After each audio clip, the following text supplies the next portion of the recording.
Unmuted. Spanky, hello. Good to see you. Everyone else here. We got Havoc co-casting today, which I am pumped about. We haven't done Havoc. We haven't done anything since you coached me through DAC play, like what, 6 months ago? Yeah. How's that going for you? Better, especially now that they buffed the Panzer Grenadiers, and so I can be cheeky espionage. But yeah, so the game is getting set up right now.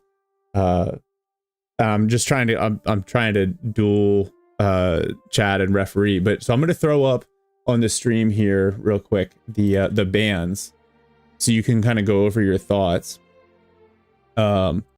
And then I'm going to try to make sure that the stream is set up for observer mode, and then I'll pull you in.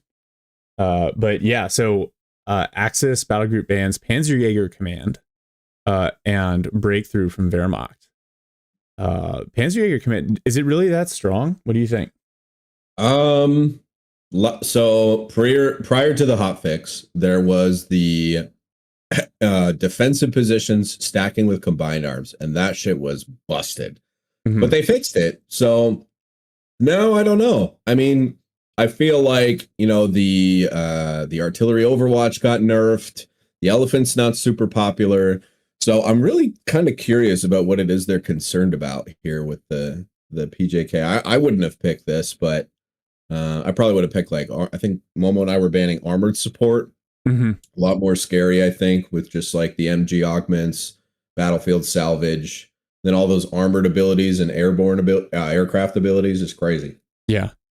And it's kind of funny because, like, I don't play at quite the same level as a lot of the guys that are in the tournament now. And some of the stuff that I see in 2v2, I'm like, this feels kind of broken and is almost like not a consideration for the players here. So like a good example is we haven't seen Partisans banned in a while. Recently, for me, Partisans have felt like extremely broken. And I don't know, probably a skill issue, but I'm still trying to figure out why. Well, they were bugged prior to the most recent hotfix. I don't know if you knew about this, but the ability cooldown that they were getting at Vet 2, that like 75%, that also applied to the tunnel cooldown. So you could like rip them into a building across the map, retreat them back to base, and then get another unit into a building within 4 seconds. So yeah, that ain't right. You're just it's crazy. You're just popping up everywhere on maps with buildings. Is terrifying. But yeah, very strong, great field presence, great intel. That battle group's full of good things. Yeah, and I feel like I think the underground demo is also a little bit busted. There's not a lot of like warning for that showing up, and yeah, but it hasn't been banned here since the round of 16, which I think is really interesting. Yeah. I get it though. Spec Ops right now, super strong. Whiz bang, very meta choice, meta pick. Armored was suffering against this yesterday. Like somebody was playing double Scott. I think it was Wilson. Playing double Scott and just spamming smoke and white phosphorus. Oh my god, it was brutal. Oh, so I haven't seen that. What I saw, it just felt like I played a game last night. Again, this is like 1500 elo range, but because the new rifles are so good. So the guy opened, I was Wehrmacht. The guy opened Scout, Engineer, and then 4 rifles. And then the next thing I saw from him was an Easy 8. And I was like, I feel like I'm like winning engagements and stuff, and didn't matter. Yeah. So I don't know. I think like everything is I think everything's viable now. Like it feels like you're actually seeing variety in the play styles. We're seeing way different bans for the most part. You remember the last tournament, there were a bunch of people doing like WK because USF was underpowered unless you wanted to spam MGs. So that's funny. Have extreme when I'm doing this. Sorry. Like, bro, what do you mean? I'm right here. And then we've got, this is the other thing, Eindhoven for games 1 and 2, Pacino Farmlands for game 3. based on the last couple of matches that the All-Stars have played, I don't think they want it to go to game 3. All-Stars have cleaned up on Pacino. Yeah. That map is really wide, pretty easy access to fuel. So I actually think that map kind of favors Axis specifically because of DAC. It's just so easy to get around. But also, I've seen some interesting allied strategies that are focused on like mid-game armor and light armor to try to like end it early. Because generally, from what I've seen, if this goes too late, usually Axis takes the cake. Yeah, that's kind of what it has felt like on this end too. Just casting and watching has been, if the allies don't turn that early tempo into like a quick VP victory, the Axis late game units will start to like zone it out. Unless you're playing DAC and you drop 2 or 3 units early. And that's been the only time we've seen the Axis team lose in the late game. It happened to Smoko. It happened to Momo. It's just like you get a couple unlucky wipes, and it's mainly the Dingo Jeep combo early. Yeah, there's a lot of bullying power in those 2 units now. Oh, Havoc, I gotta invite you in. This is the easiest way to do it with observer mode. So I'm going to drop out of this match. Let me get you in the same lobby. And then I'll be able to pull you into observer mode. The lobby is up, but we won't be able to see it for about the game start for another 4 minutes or so. Okay. Here is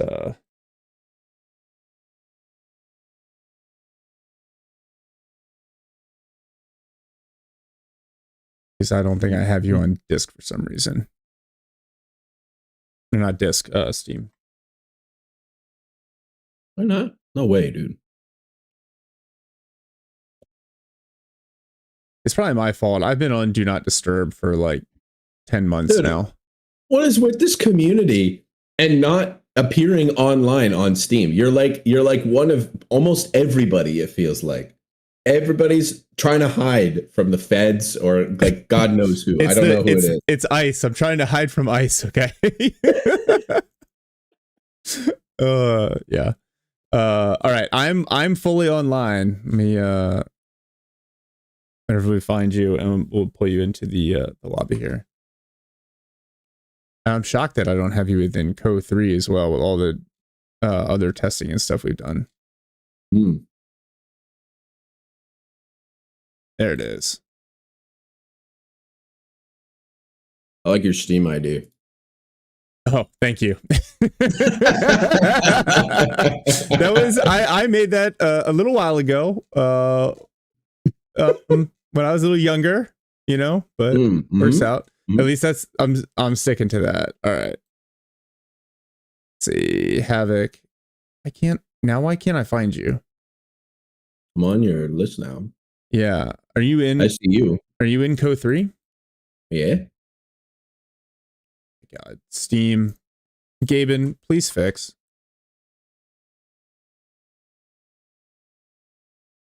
Will it let you join on me? Like, can you right click and join name? Negative. Oh my God. Everyone's just watching me like make lightsaber noises at a spreadsheet here. Steam. Yeah.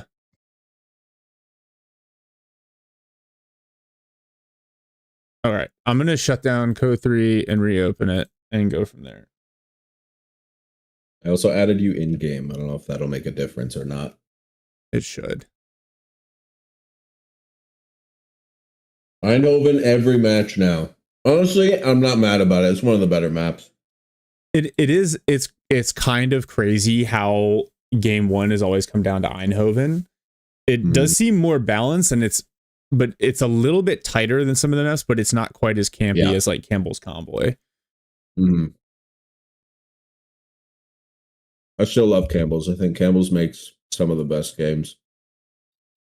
You know what? So does like, even though the dynamic is the way we were describing it, Pacino also makes some awesome games. I had a great like 50-minute the other day, actually against these guys.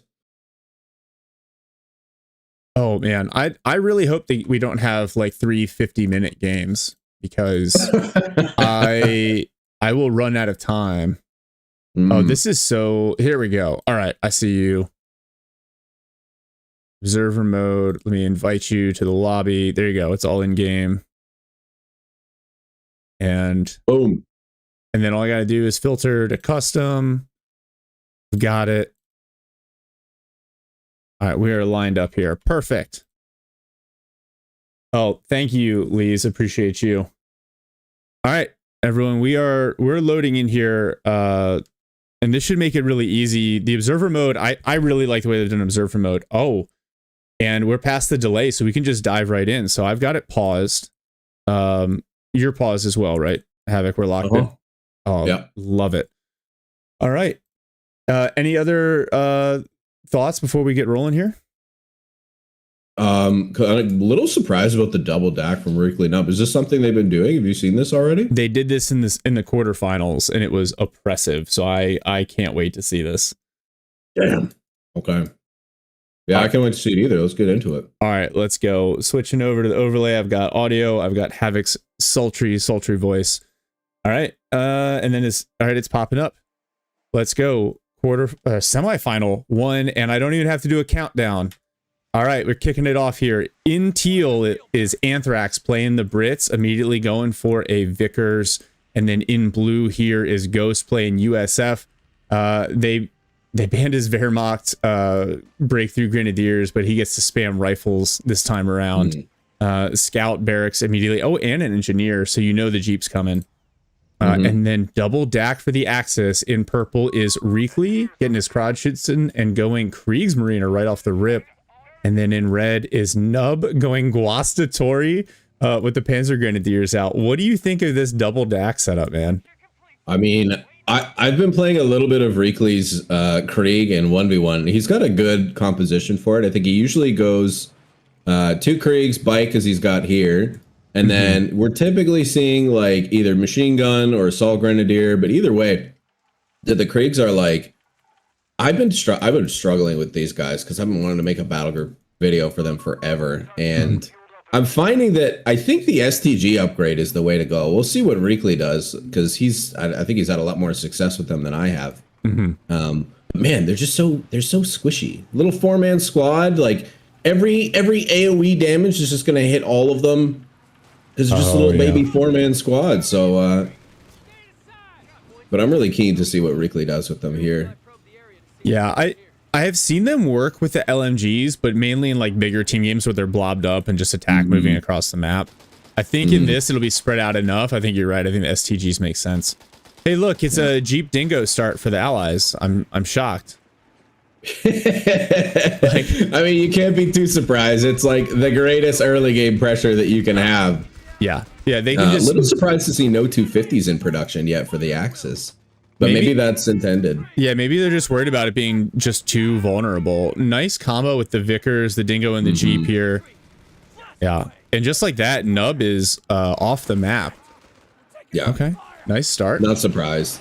I mean, Vickers, Dingo, Sapper is like the strongest early game combo in the game, so you really just want to avoid and not take head-on engagements with the Dingo. Just kind of sit in cover and buy time. It looks like Axis are pivoting well to focus on the middle. Yeah, I think the Kriegsmarine are going to really allow them to like lock down their fuel. And like we were talking about earlier, if you can play the long game, then Axis can be really, really strong. And look at it, they're just rolling right up on these rifles. It's a little dangerous. I feel like Kriegs are a little too squishy for doing this. Focuses on the Jeep. Oh, and they get it. Oh. Wow. Oh, that was so lucky. That was a nice, like, because you thought like, oh, he's going to focus on the rifles, and then all of a sudden you saw the Jeep's health just get absolutely melted.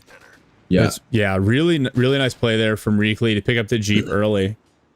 That's got huge implications for like the mid game as well, because we've been seeing virtually every player going for Jeep Commander and getting those map pack upgrades. Yeah. But now that's not going to be on the table unless they rebuild the Jeep. So we'll see if that happens or not. Yeah, and there are a couple spots on this map where that Jeep can just kind of sit relatively safe and just absolutely like spot the entire center of the map for you. So what are the allies? The allies haven't chosen battle groups yet either. That was something, it came up a couple times like, oh, without battle group bans, allies are really busted. But I don't feel like allies are super dependent on battle groups right now. I'm seeing Anthrax looks like he's locked in Polish Cav. Oh, so that's, okay, yeah. Yeah, that's an interesting choice. I think I mean, tulips are fantastic right now. Lancers are always an option. And decap strike on a map this congested is really, really nice. Yeah.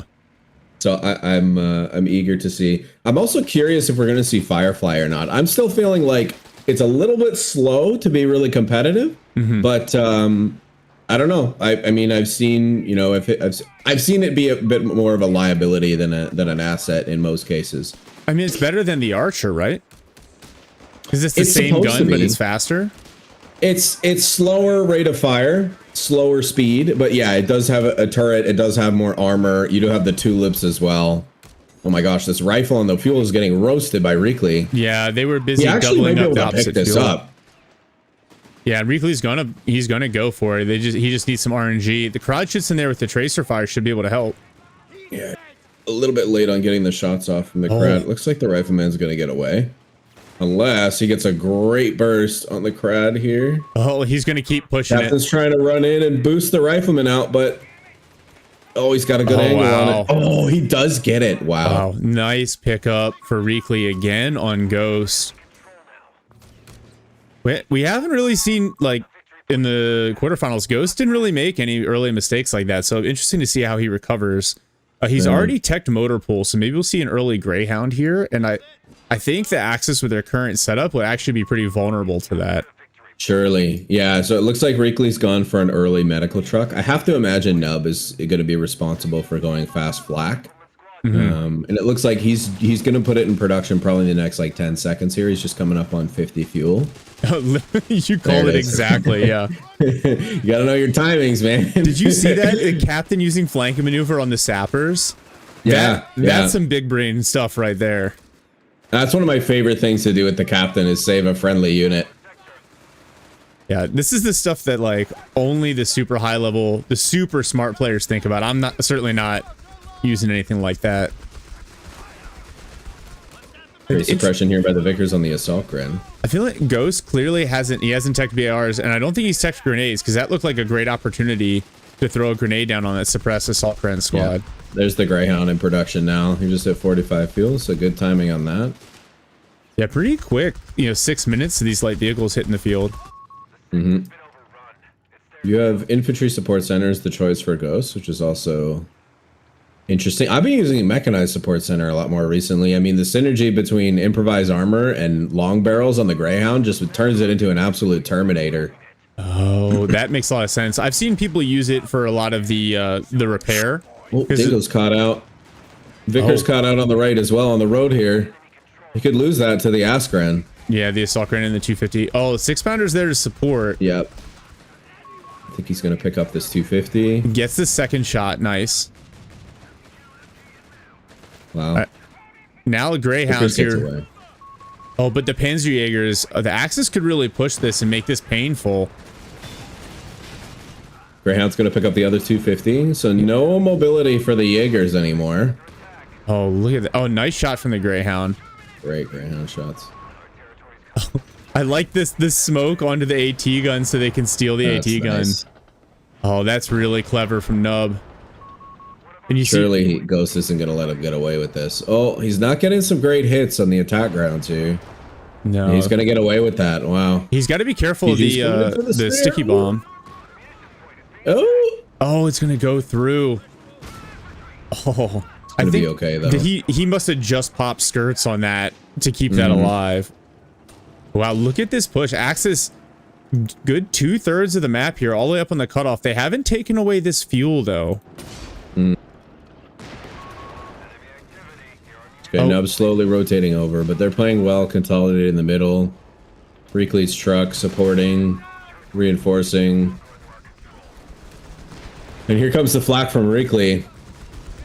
And the allies are going to be on the ropes now, man. With that AT gun gone, they're going to be missing the opportunity to double tap one of these flaks, but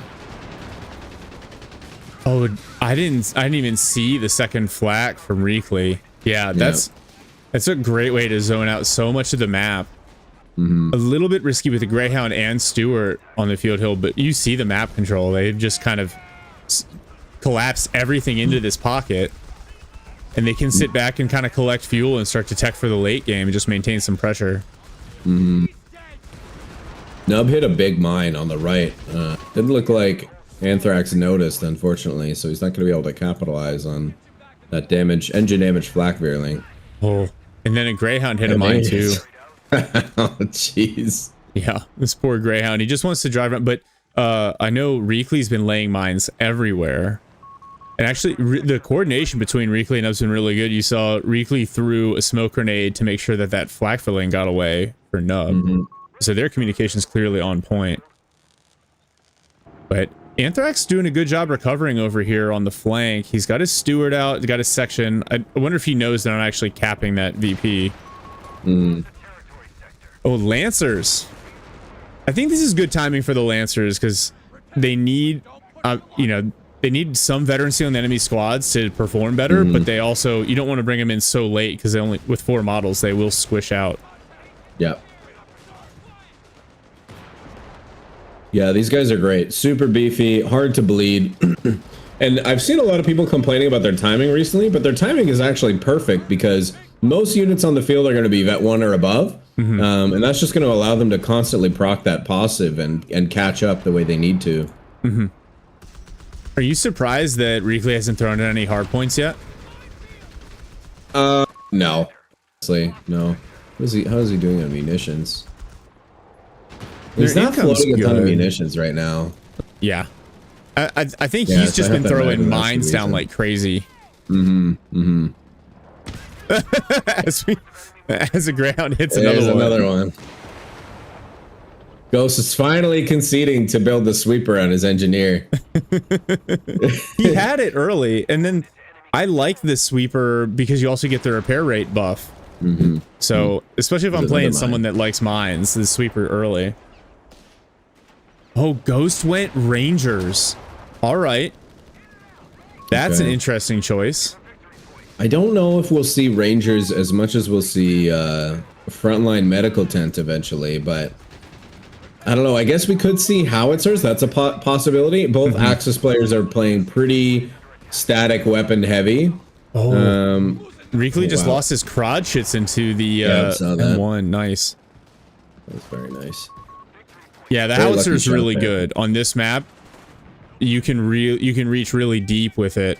And once it gets to charged shells, it hits really hard. Ooh. Oh, double pull here for Anthrax on the right here.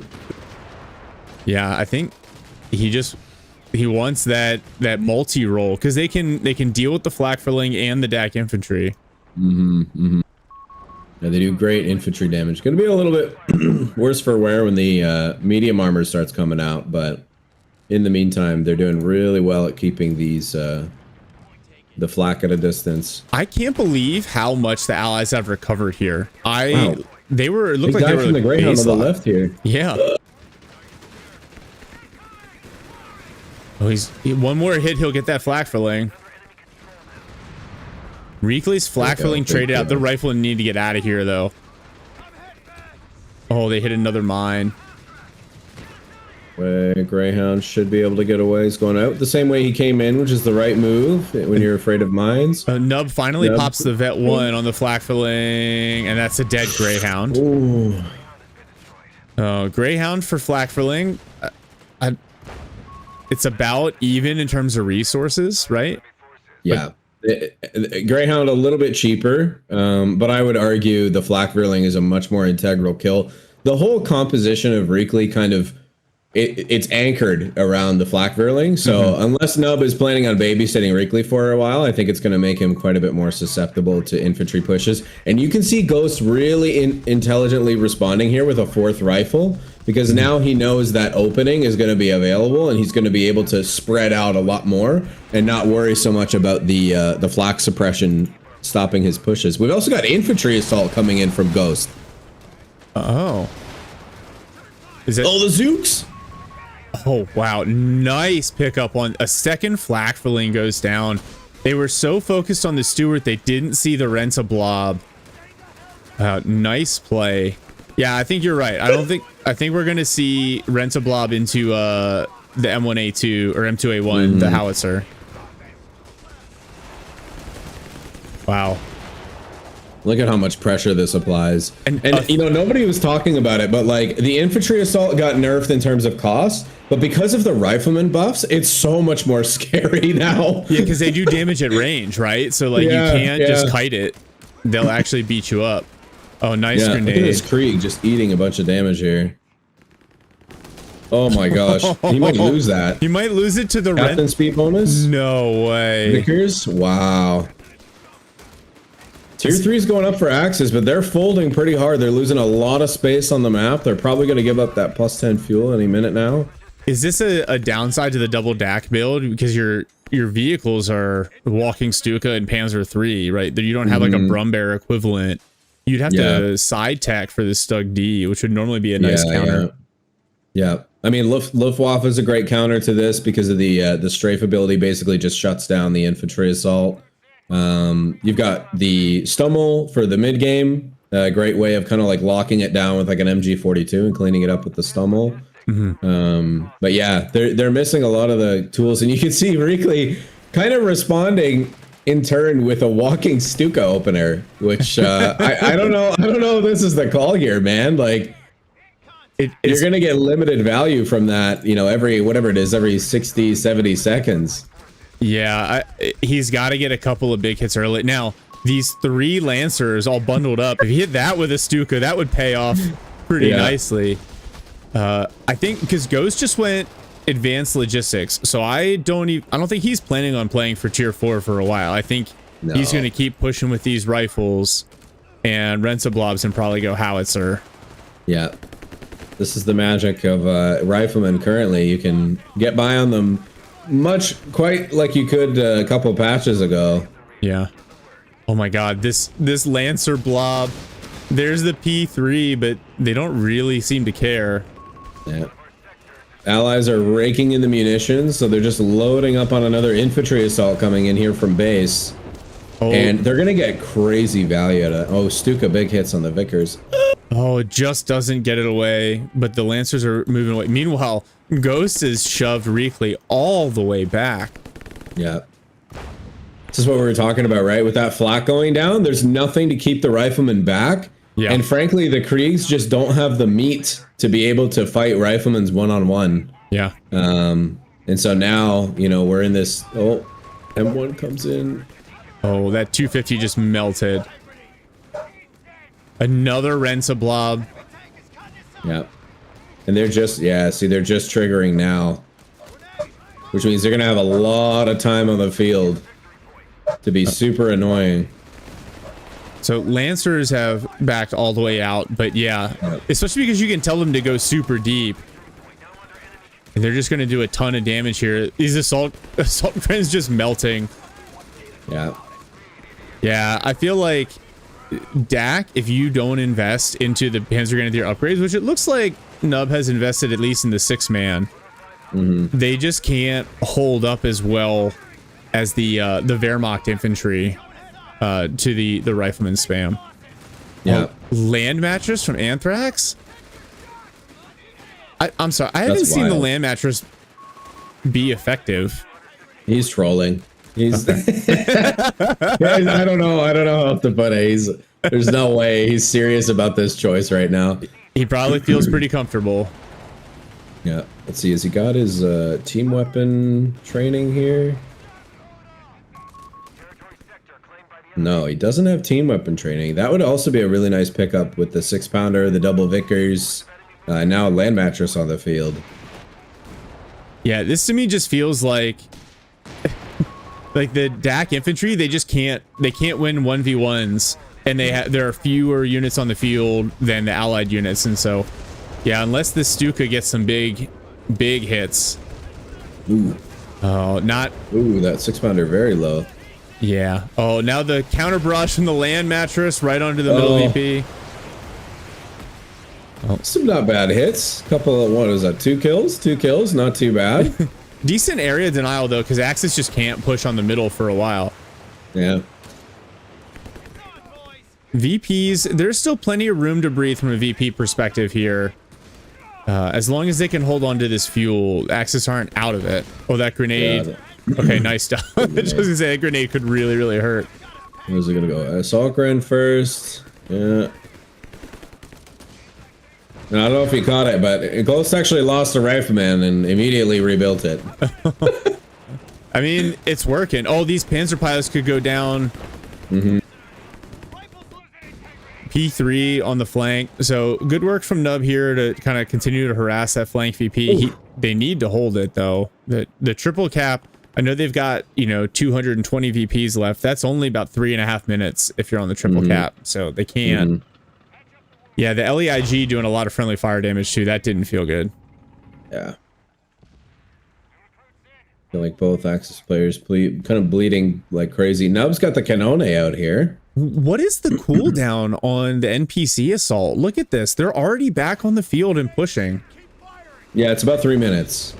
So if you've got, you know, you're using it on cooldown and they're not really triggering until, what are we? We're already a minute in to the use of the ability. And their active time is just triggering right now.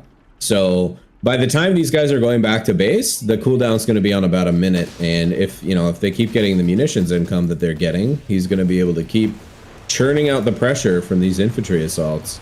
Yeah, that feels like something that they need to maybe adjust. Like the cooldown shouldn't start until the units aren't on the field anymore. Yeah, yeah.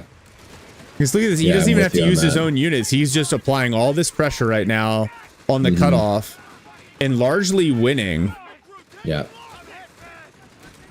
Nothing feels worse than having to consider using the Stuka on the infantry blob. He thought about it, but now at least his assault grens are feeding some veteran or getting some veterancy, which is nice. But yeah. Oh, now Ghost is throwing up some caches as well. Have you seen cache play increase substantially in 2v2s after the latest patch? Yeah. Especially from DAC, they're floating a lot more manpower than they were in prior patches because of the armory changes, I'm thinking. So yeah, I'm seeing a lot more caches go up. The rifles, 3 rifle squads back on this fuel point again. Now a Vet 3 captain in support. Yeah, the assault grens just melt. Oh, Stuka's getting a little too close there. It's super close. Oh no, it's gonna get sticky. Get the stare off. No, wow. Oh my gosh, that's a dead walking Stuka. That feels like GG right there. Yeah. Reekley, he's checking for armored reserves, but no Black Prince is coming to save you, Reekley. I'm sorry, like you're not gonna get the 245 fuel you need for the Tiger. This is a classic Reekley moment. I think I have to imagine he's going to go for the P4 Assault Gren combo. There's no way he's going to stretch for Tiger at this rate. Oh, Landmatch just finally getting some kills on that Panzer Pioneer. Yeah, not bad. Up to 5 kills now. Oh my god. And then another infantry assault. Yeah, it's just immediate. By the time they run across the map, their cooldown's halfway over. Yeah. Yeah, and I mean, I saw this. I think I saw them doing this against the. Me and Momo lost against. I forget their names. Vahman Teufel and Heartless Jaeger. Yeah. And we saw they were doing this too. And I watched it in their replays before, and we banned this battle group specifically because we were worried about this. Yeah. But these guys, I don't know if they did their research or what. Maybe they felt stronger about armored. But I have to imagine they're probably kicking themselves now for the choice. Yeah, you know, because I can see you worrying about, wow, the Lancers just frontally killing a P3. Why? What? Jason, Aaron, why? Oh my God, are you kidding me? Oh my God, the Lancer blob, dude. Not to be trifled with. Wow. No.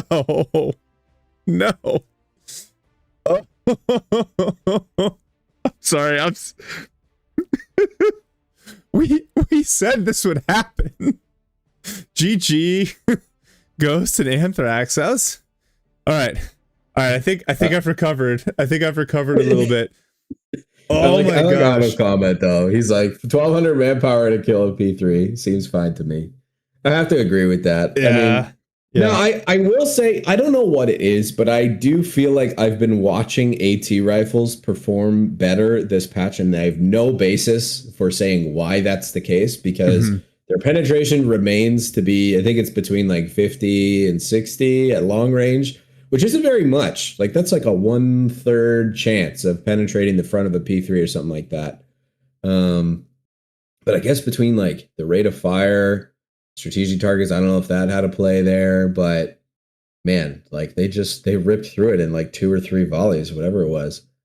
Like that was my issue with even the boys blobs. Is it like, yeah, the chance is supposedly low, but you just see you see them occasionally. Like they shouldn't frontally penetrate a tank. Like I should they gotta adjust it because it's just so. The Lancers already zone out light vehicles and infantry really well, and if you let them just like clear a P4, yeah, I got it. Auto, yeah, 1,200 manpower, yeah, that's fine. But still, holy crap! They do get a penetration bonus. I believe it's at Vet 2 as well. I have to double check that, but yeah, that's going to have an impact on their ability to get through that armor as well. Oh yeah. All right, I'm updating the chat here, updating the score. We got they've already started playing the second game, so we'll jump in there here with them in a minute. But I'm still also blown away at how well the Allies recovered because they had a couple of big losses early. You know, rifle squad, Jeep, Dingo went down. And then they were just able to continue to generate so much pressure. Yeah, I think once those flaks both went down, they had enough, and it was really the perfect timing to start bringing out the infantry assault because they just did not have anything to keep them back anymore. I think the lack of machine guns from both players was probably a big mistake, considering how heavy Ghost was playing on the infantry. And honestly, that would have been the first purchase that I got once the first infantry assault came out for both of them. Because like you need to be able to lock them down. You need to be able to slow them down and interrupt them on the field early. Because otherwise, like you saw, they kind of just run to your base and eat through the, whatever it is. It's like a 1.5 or 2 minute timer. And with the map control, the Allies can just continually churn them out because they're just collecting so many munitions. Yeah. Especially like on that map. And it's narrow enough that you just throw them in that general direction and they just occupy so much of the map. Yeah. Crazy value. Broodwar says, I'm most scared of a DAC player that actually builds an MG34. Yeah, but with the... I feel like though with the buffs to the BARs and the rifle, like that blob coming out, they'll just run right through an MG34. They'll just clear it frontally. They have to. Yeah, it's really pretty lose-lose. And unfortunately, and this is the downside of not having a Wehrmacht player. Like the 42 is going to put those guys on the ground really quick, but the 34, you have a lot more freedom to kind of like squeak through the sides, get around the edge of the cone, take some bullets before your infantry gets pinned or suppressed. And with the 42, like you don't have to worry nearly as much about that. Yeah, it's true. All right, this game is we're already kind of through the observer delay. I'm gonna pause it right here. We got to do one thing. Liberator, I assume that's you running all the predictions and stuff on the stream. If you could try the raffle is going to say it's for points. It's for channel points. It's not for channel points. The raffle is going to be for an Endure and Defy DLC code. Yeah. John over at Relic hooking it up. So we got a couple of these to give away. So in between games, we'll try to throw out a raffle, give away some DLC. Yeah, let's do a DLC giveaway, especially for people that maybe are getting new to Company of Heroes 3. Make sure you throw your name in the hat there. You get some battle groups for free. Oh, you don't have a Twitch command for it. Oh, damn it. All right. Excuse my language. We'll figure that out. We'll figure that out later. Instead we'll sort that, and then I'll give someone a DLC code. If you want it, just message Liberator directly, and I'll just flood his inbox, and we'll go for it from there. But game 2 is set up right under the bus. Game 2 is just straight. Get the license plate on that bus. Yeah. All right. Let's do it here. So going live. We got the game. We got game audio. We got Havoc. All right, and kicking it off. Boom. All right. Now in the bluish colors, the allies. We have Nub playing the Brits. He's going sapper, and then Reekley playing Americans, going weapons support center start, getting an engineer out. Okay, he doesn't want the rifles. That's fine. Oh, there we go. We see it. Heavy weapons. There it is. Yep. And HMG spam. Let's see if it still works. On the Axis side, we've got Ghost playing Dak here in purple, going double Pio and Panzer Grenadier, and then we've got Anthrax in red, going double Pio straight into Grenz. He doesn't have Last Stand, even though it wasn't banned. So that's good. I feel like Last Stand has been a trap in this tournament. We have yet to see it actually win. Yeah, with the Stern Pio changes, I mean, trying to use them as your mainline substitute, the Panzerfaust rollout comes a little bit too late, and so a smart player will just take the opportunity to get really, really aggressive with their light vehicle. And there aren't great options to deal with it from the Wehrmacht side at the moment. I mean, you've got packs, but again, with packs without snares, really not that scary. And you know, Panzertrek Jaegers right now are kind of a joke. So yeah, I feel like they should hit a little harder, but losing the second Panzerbuchse for the you're talking about Panzertrek Jaegers.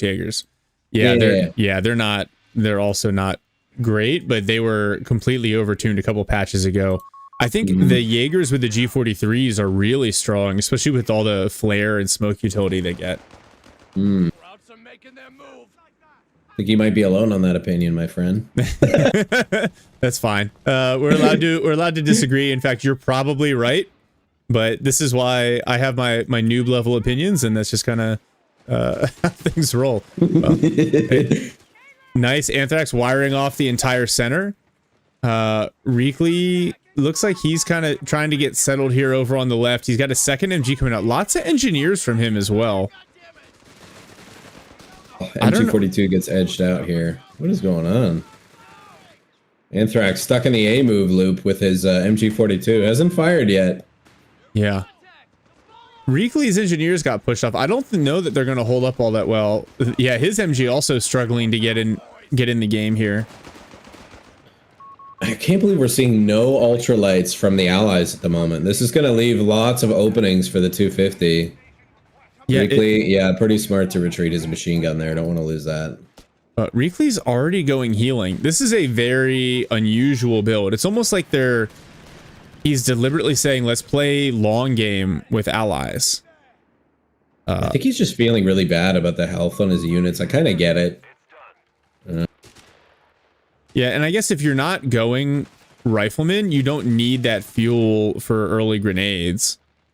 No, but it is going to impact your first half track timing, which is a lot of the power of the support center start, the weapon support center. Nub's doing a decent job managing the flank over here. Like you pointed out, Anthrax really just struggling to get his MG42 in the game. Yeah, and Reekley's rebuilding here through the center. Not a bad start for the allies, just not the crazy tempo that we are used to seeing. 42 having a really hard time finding a good opening to set up and get the suppression cone up. Yeah, Nub's just reading it really, really well. Like he moves forward, and then as soon as it shows up, he bounces away while it's still setting up. Oh yeah, but the sappers have a long retreat path if the 250 chases.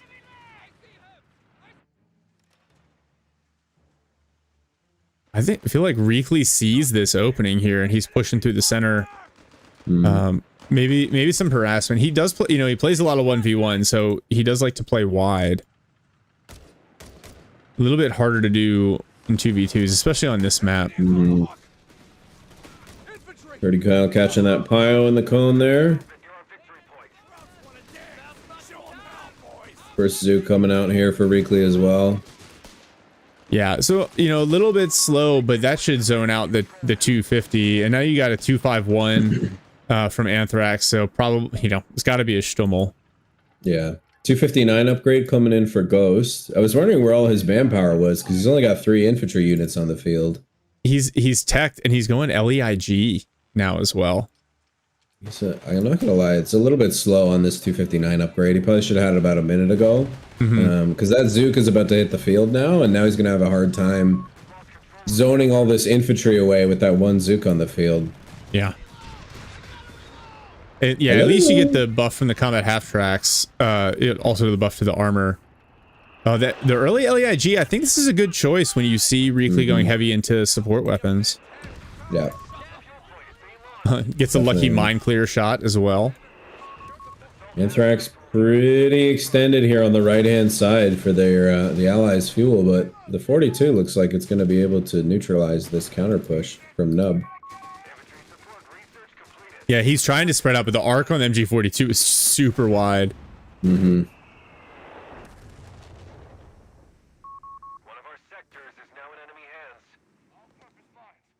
Trying to see if second slapper, infantry section moving over.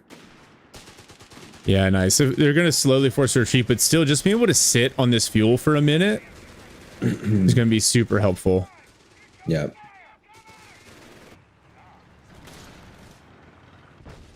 Humber's on the field now. That MG42, if he doesn't pull away, he's going to be in some danger. Yeah, even the first Grand Squad to retreat in danger of going down.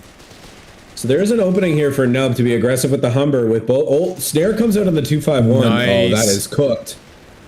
Yeah, I hope he's not paying for the Stummel upgrade. It'd be wasted munitions. Doesn't look like it. There we go. Great flank in here. Flak and Jaeger coming on the field, but too little too late to help out the 251 there. Yeah, the Allies, it's funny because I felt like their build was a little bit slower, but they have taken really good map control. They haven't been able to force Ghost off of this fuel just yet. All right, so Reekley going for the quad 50 conversion on his half track. Obviously, he'll be able to change it out. I feel like he clicked the exchangeable parts after he started the upgrade because, you know, once you get exchangeable parts, it only takes, like, was it 8 seconds to do the conversion? Yeah. Yeah, you're spot on there. He definitely started the upgrade prior to selecting exchangeable parts. Quad 50 does decent damage to the 2509, but it, probably shouldn't stick around. And he went infantry support center, so you're not gonna be able to get the fine-tuned barrels or the improvised armor, which I think is a shame the way he's built out. Yeah. Immediately swaps to the anti-tank conversion. Look at this. Oh, he canceled it. Oh, he had the 75mm production. Yeah, but I think this quad 50 is in it, like, it's going to perform well right now because look at it chunking down a 2509. Now don't lose your engineers though. Panzerjäger half track, swing it over, and yeah, he's successfully gotten Ghost to play hard into that flank, which is giving Nub a little bit of space. But nice, finally the MG42 doing some work. Forces Nub back now. Yeah, that's gonna make some nice space in the middle. I will say I bet Anthrax is in for a tough mid game without his Stummel. That's like, again, it's another key anchor unit for trying to play this catapult build from tier 3 into fast tier 4, which I'm assuming is what Anthrax is doing. Nice pack hit on the M16. Yeah, you get a lot of value out of this Stummel. Now, the Allies aren't really playing into his hands with it. I suppose you see 3 sections there, but I feel like the Stummel really shines against like a rifle-heavy build. And he just bleeds them so hard. Yeah. Terror locked in here for Anthrax. Interesting choice. Oh, Nub has gone for Canadians. That's a nice counter to the Wehrmacht, especially the Terror build.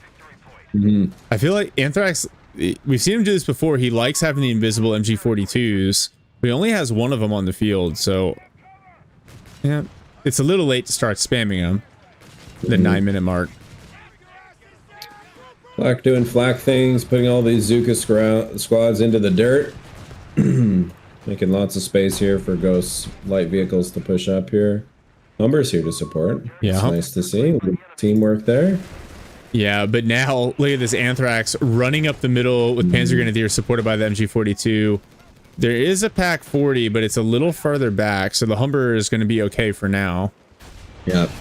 I'm seeing a major gap right now in the Allied roster. They've got no light artillery, no mortars, nothing that's going to be able to block or provide like smoke outside of the Humber. But this, man, Ghost, his little fleet of vehicles over here. Oh, nice pickup of the GMC on the flak filling. I was going to say it was looking good until the flak filling went down. And it's bought. Yeah, that's a huge pickup. Yeah, now he can be more aggressive with these Zooks. He got an MG34 out. Oh, that Zook squad's done. Surely, yeah. Free Zook on the pickup. Oh, the engineers. Oh, both of them dropped.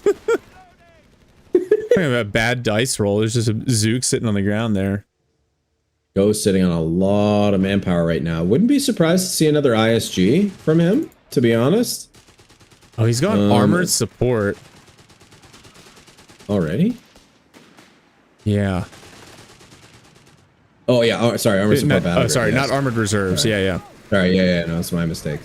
Oh, the incendiary grenade onto the Panzer Grenadiers. Feels good.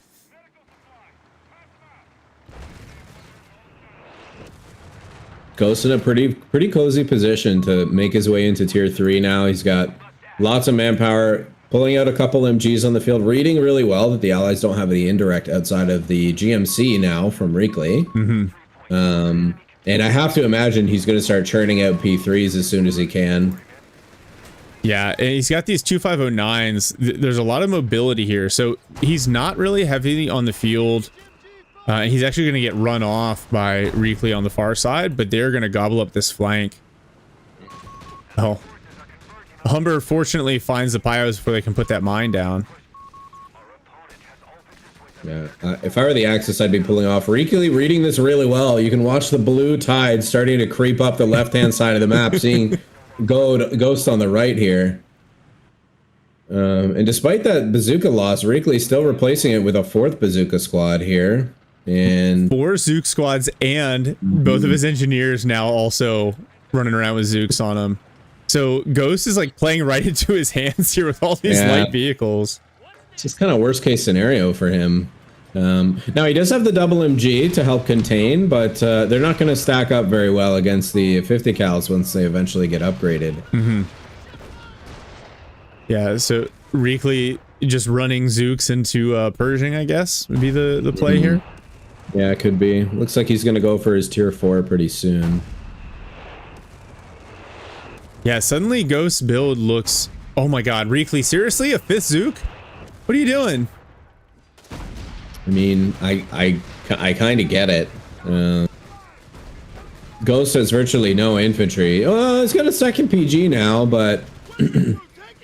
yeah, with the containment of the 30 cals, and look, we've got another 30 cal in production for Reekley. So that's going to be 3 MGs, 4... No, never mind. He swapped over to a Zook instead, so that's going to be 5 Zooks. It's like every time he sees the 259, he gets triggered and wants to build another Zook. Oh, wow, those P-Grens bleed hard.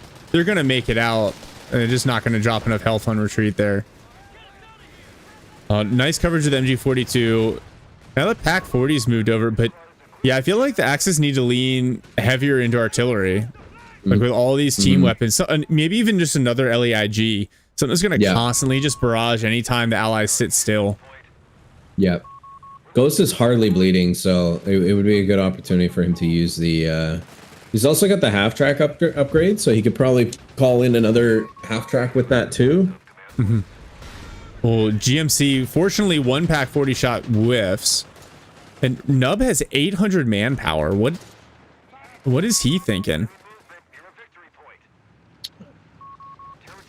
He's up to 1100 now. I don't know what the hell he's doing. Does he have his tier 4 up? He does. He might be holding for Matilda. There it is. Okay. Yeah, I feel like he refit the Humber, and so his manpower just jumped. But maybe, what do you think? Like foot guards? I know he's got access to Canadians. If he was gonna go Canadians, I kind of would have expected to see them by now. Yeah. So maybe he's considering guards, but I don't know. I feel like either of those choices is not going to feel great into the Panzer Grenadiers and the camo MGs of Anthrax. Yeah. Yeah, but he doesn't necessarily need. It's not like he needs more 6-pounders now. You know, maybe this Bren blob. Oh no, this is a dead 6-pounder for sure. Well, I'm really surprised to see that retreat from the healthy PG, but yeah, I felt like just kind of grab everything, retreat everything. Oh man, this would have been a fantastic 2v2 match in the last patch. It's all the last patch battle groups, with the exception of Ghost. So maybe we'll see Croc Pershing against King Tiger. We can always hope. Ghost got a walking Stuka on the field now. What is he going for? It's his team weapon, so he forces a retreat. Isaiah scores 1-0 in favor of the All-Stars. All right, so Reekley's starting to pop the 50 cals, and he's going for the tank depot. It's to be expected. I have to wonder if he's gonna. There's no way he's gonna hold for Pershing. I mean, he could. Like, they've got lots of time. 300 over 300 VPs still in the lead. Plenty of Zook support. So knowing Reekley, I don't know. I feel like he's kind of famous for these like heavy tank stalls, and so if anyone's gonna do it, it's probably him.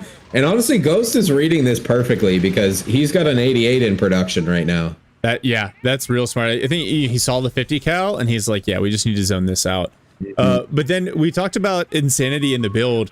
Look at Anthrax. He's got 4 Panzer Grenadier squads. He's like, I see your Zooks. I'm gonna run over them with vetted up Panzer Grenadiers.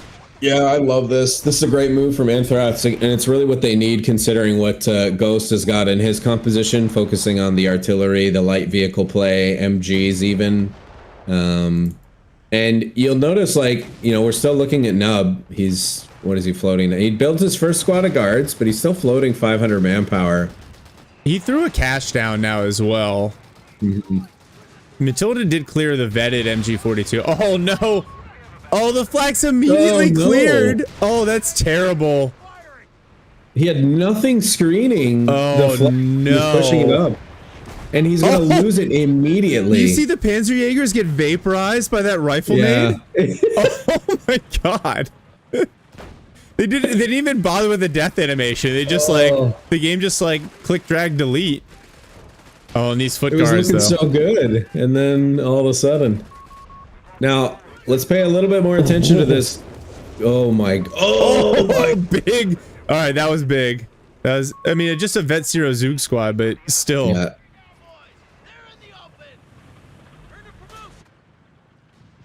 Yeah, Ghost making them feel the pain in return after taking out that 88. Oh my god. That feels so bad. He's just gonna squeak away there. GMC gonna protect. Yep. Ghost Adithon opening. 259 should be able to get away though. There we go. Ghost has 200 munitions, still has not upgraded sweepers on his Panzer pilots. Didn't we learn this last game, brother? Like, you can even go pick up. Oh, that's just a Zook. Because you pick that up and grab the sweeper. Looks like Reekley managed to scoop an MG42 from Anthrax, so that feels bad. Oh, and we've got a bulldozer on the field. Perfect timing now, considering AT guns are pushing up here for Anthrax. Oh, big hits on the Matilda. Looks like he's going to scoop out just in time. Yeah, that double pack 40 from Anthrax was nice. Oh, bulldozer on these Panzer Grens. This could be ugly. I think he's going for these pack 40s. He's got to be, right? Yeah. Only 1 Grenadier squad on the field, so he doesn't really have to worry about snares as much. No. Yeah, these two 509s, I feel like providing less and less value as the game goes on. At least they can cap and they can kind of defend themselves, but yeah.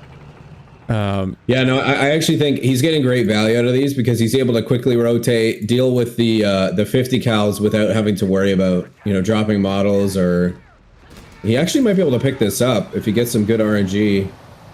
Yeah, if he and then if he gets vet 3, they'll be able to suppress as well, so that'll work really well against the Zooks. Looks like he's not going to go for the chase on it. Another walking Stuka. Yeah, the Zooks immediately run away, so I think it's going to be a wasted barrage. Oh, it's in a good spot. Does a lot of damage, but no kills. Good, yeah, good hit on that trailing squad. And another 88 on the field here for Ghost. He felt bad about that first one. And obviously going to need it now with a bulldozer on the field. Mm-hmm. Oh, I think Nub just refit the Matilda and got a croc out. Yeah, 88 absolutely required now. Yeah. Yeah, this is, I've been doing this a lot in 1v1s. You just get a little bit of value from the Matilda until you get enough resources, and usually the croc is ready by the time that comes out. Oh man, that 88.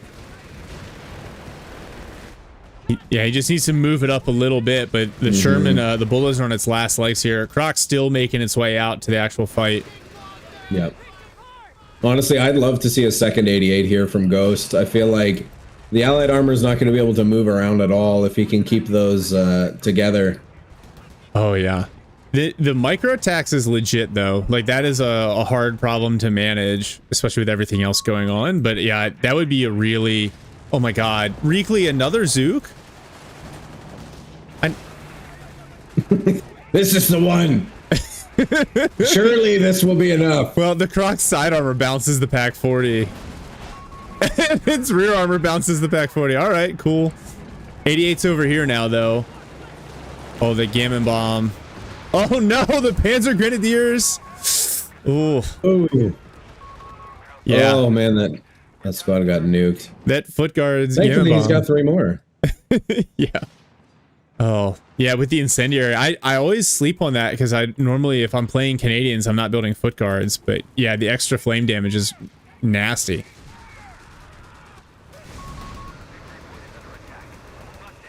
Swipe phosphorus in here in the middle. 88. Ooh, a little dangerous there again in front of the bazooka squad. Yeah. I thought we learned that lesson already. Yeah, the truck towing it is the most fragile thing in the game. Please, please be careful. Oh, truck takes a hit there from the guard Zoots. Oh, the 2509s are here to screen for it though. And then, yeah, guards force away all this infantry. I love that the Croc doesn't even need... Oh, nice rifle grenade in close. The Croc's like, I don't even need support. I'm just going to roll around over here and own this side of the map. But I feel like Anthrax has done a good job kind of refocusing to the center and not challenging the Croc because he doesn't have the tools to deal with it right now. Yes, Liberator for a big Stuka barrage in the middle here, potentially. Yeah, here it goes. Is he going to retreat in time? Oh, it's a little deep. Oh, it's just going to end up missing. That's interesting. He pulled it from back to front, which I feel like is a really weird way to use the Vet 1 from Stuka. Usually you want to go forward to back so that you catch the retreating units on the path. But he had it in reverse there. I don't know if that was intended or a mistake. And maybe he expected, instead of a retreat, he expected the units to kind of move forward to dodge. Wow. I wonder what we're going to see here from Anthrax. He's floating an absolute... yeah, he's holding for KT. KT. 100%. He's not far off now. He's got 1 CP to go. And he's floating a healthy amount of resources to be able to get there. Oh, this could make for some really interesting slogfest in the late game. Yeah, and then the Pershing will show up just in time to make it even more interesting. This setup, the Pack 40 and the Flak 36, they're doing a good job in the center. But they still can't get rid of this GMC from Reekley. Which is just wild. And doesn't like have any upgrades either. Yeah, the KT swarmed by Zooks while trying to deal with a Croc or a Pershing. That could be really ugly. Alright, another walking Stuka. Here. Oh, just whiffs again. Like good idea. Good damage, but no casualties from that barrage. He's going to be up on Vet 2 for that pretty soon, and that's going to give him the extra ability recharge, so. Yeah, and also, Reekley's basically pop capped. He couldn't get a purging out now if he wanted to. Like, do you think that maybe if you're like, I'm pop capped, I can't get it, maybe going the other side of the tree and unlocking Black Dragon to deal with the Flak 36? I think what is more likely is that he's probably going to start throwing away his Zooks. And just try to clear up pop space to get the Pershing out. Yeah. But yeah, I mean, personally, that's what I would do. I would definitely start going into the left side tree, getting the sprint ability, the out of combat sprint ability for my machine guns. Give me some extra field presence there. Allies doing some great pushing up the middle here. Yeah. But KT is going to be on the field for Anthrax. Yeah, it's here. It's coming. In about 3 minutes, it'll be in the middle of the map, and we'll get to see what it does, but, you know, it's here now. Oh, that GMC is way far forward. Potentially risky. I love these Zooks as meat shields. It seems surprisingly effective. All right, where's this Wakasuka hitting? Oh, on the engineers as they're repairing the bulldozer. Oh, the those are great hits. Armand says, Legend says by the time the KT arrives, we'll have Company of Heroes 4. Probably not wrong. It's still driving out there, boys. It's on the way. 88 creeping up on this Croc. Oh, I'm sure he wants to try and get that engine damage shot off. There we go. Good hit in. So Ghost teched armored reserves, but it got a second walking Stuka out, and I don't hate it. Yeah, I think this is a good choice under the circumstances. He does also he has the Stuka anti-tank loiter, and he's got salvage kits. So once they're able to start tearing down some of these vehicles, he's going to be able to recoup those resources quickly and be ready for his own heavy tank, should that be the choice. Wow. Yeah, that's a big blap there from the KT. very dead Zook squad. But I think you're right. Like, really doesn't even seem bothered. Like in this other Zook squad over here, he's like, no, just give me my Pershing. Ooh, a PG got cooked there on the fuel. Yeah. Oh, the Crusader compliment to the Croc. I kind of like that. Yeah. Oh, big hit. No, the 50 cal's cleared. Nice walking Stuka. Nice pickup. By the way, Pershing's here now too. There it is. Yeah. Hey, what did we talk about, right? Yeah. How many Zooks did he have before? Like 6? Now he's got 3? Yep. It's almost like you've played Reekley a couple of times. Just a few times. Oh no, the Flak 36 vehicle hits him. Where's he going? Oh no. He's so deep unnecessarily. The skill planes loiter comes in. Oh my god, so much stuff is blowing up right now. Oh, the 250/9 picked it up. I love that. Yeah. That is awesome. Another 50 cal knocked out. Man. Reekley's composition completely falling apart outside of his armor now. He's got no machine guns left. Oh, Anthrax's Kettenkrad spotting for the skill planes. Ooh. Does get nuked in the process. Yeah. Oh, Pershing plus a bulldozer and a GMC. Oof. Nice. Yeah, 88 from the 88. Yeah, that's one way of making a Pershing regret its life decisions. He's getting crazy value from this. Wait, honestly, I have to say, Ghost composition is gonna feel a little bit weird now that he's killed most of Reekley's infantry and team weapons. Yeah. So Anthrax picked up a 50 cal. Does that mean he gets the ambush bonus? Invisible 50 cal? Yeah, absolutely. 100%. That is, that's legit too. So, it's a shame the allies, I mean, Nub's down to 2 sections and a foot guard. And it looks like Nub's just going to spam Crusaders here. Yeah, I think that's the right call under the circumstances. He needs something fast and able to get behind that KT quickly. Unfortunately, I mean, The Crusader's not in a great spot right now, but if you look at like the AT composition from the Axis, they really don't have that much to stop a big push from a mass Crusader blob. They have the 88. There is one pack for Anthrax, and then you've got the KT, and that's basically it. Like if they all in with all their armor, the Axis are going to have a hard time handling that. Yeah. Walking Stuka Barrage kind of comes in empty on mid. Yeah, what they do have is a million machine guns, which also now feel like out of it. Yeah, it's such a weird place to be in, where it's like you can't, you build to counter your opponent's build appropriately, but then like it's all gone, and now your opponent has the opportunity to build new counters to what you've just built, and you're stuck with these units, right? You're just like what do I do now? Yeah. Oh, a Hellcat PG gets coming picked out. up on the right-hand side by the Crusader 2s. Yeah, the captain went down in the middle. There's a lot of units kind of getting thrown away, and basically armies being totally rebuilt here. All these MGs on the Axis side feel out of place, so they're gonna have to reinvest into anti-tank with everything that's on the field, and like high-speed anti-tank with all the Crusaders.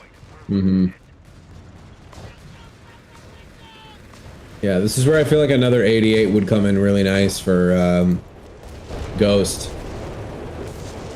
Honestly, if I were Ghost, I would start looking for an opportunity to let my opponent pick off my Stuka, my second Stuka, so that I can salvage it and then get something else. Because he's just not going to get any value out of it now.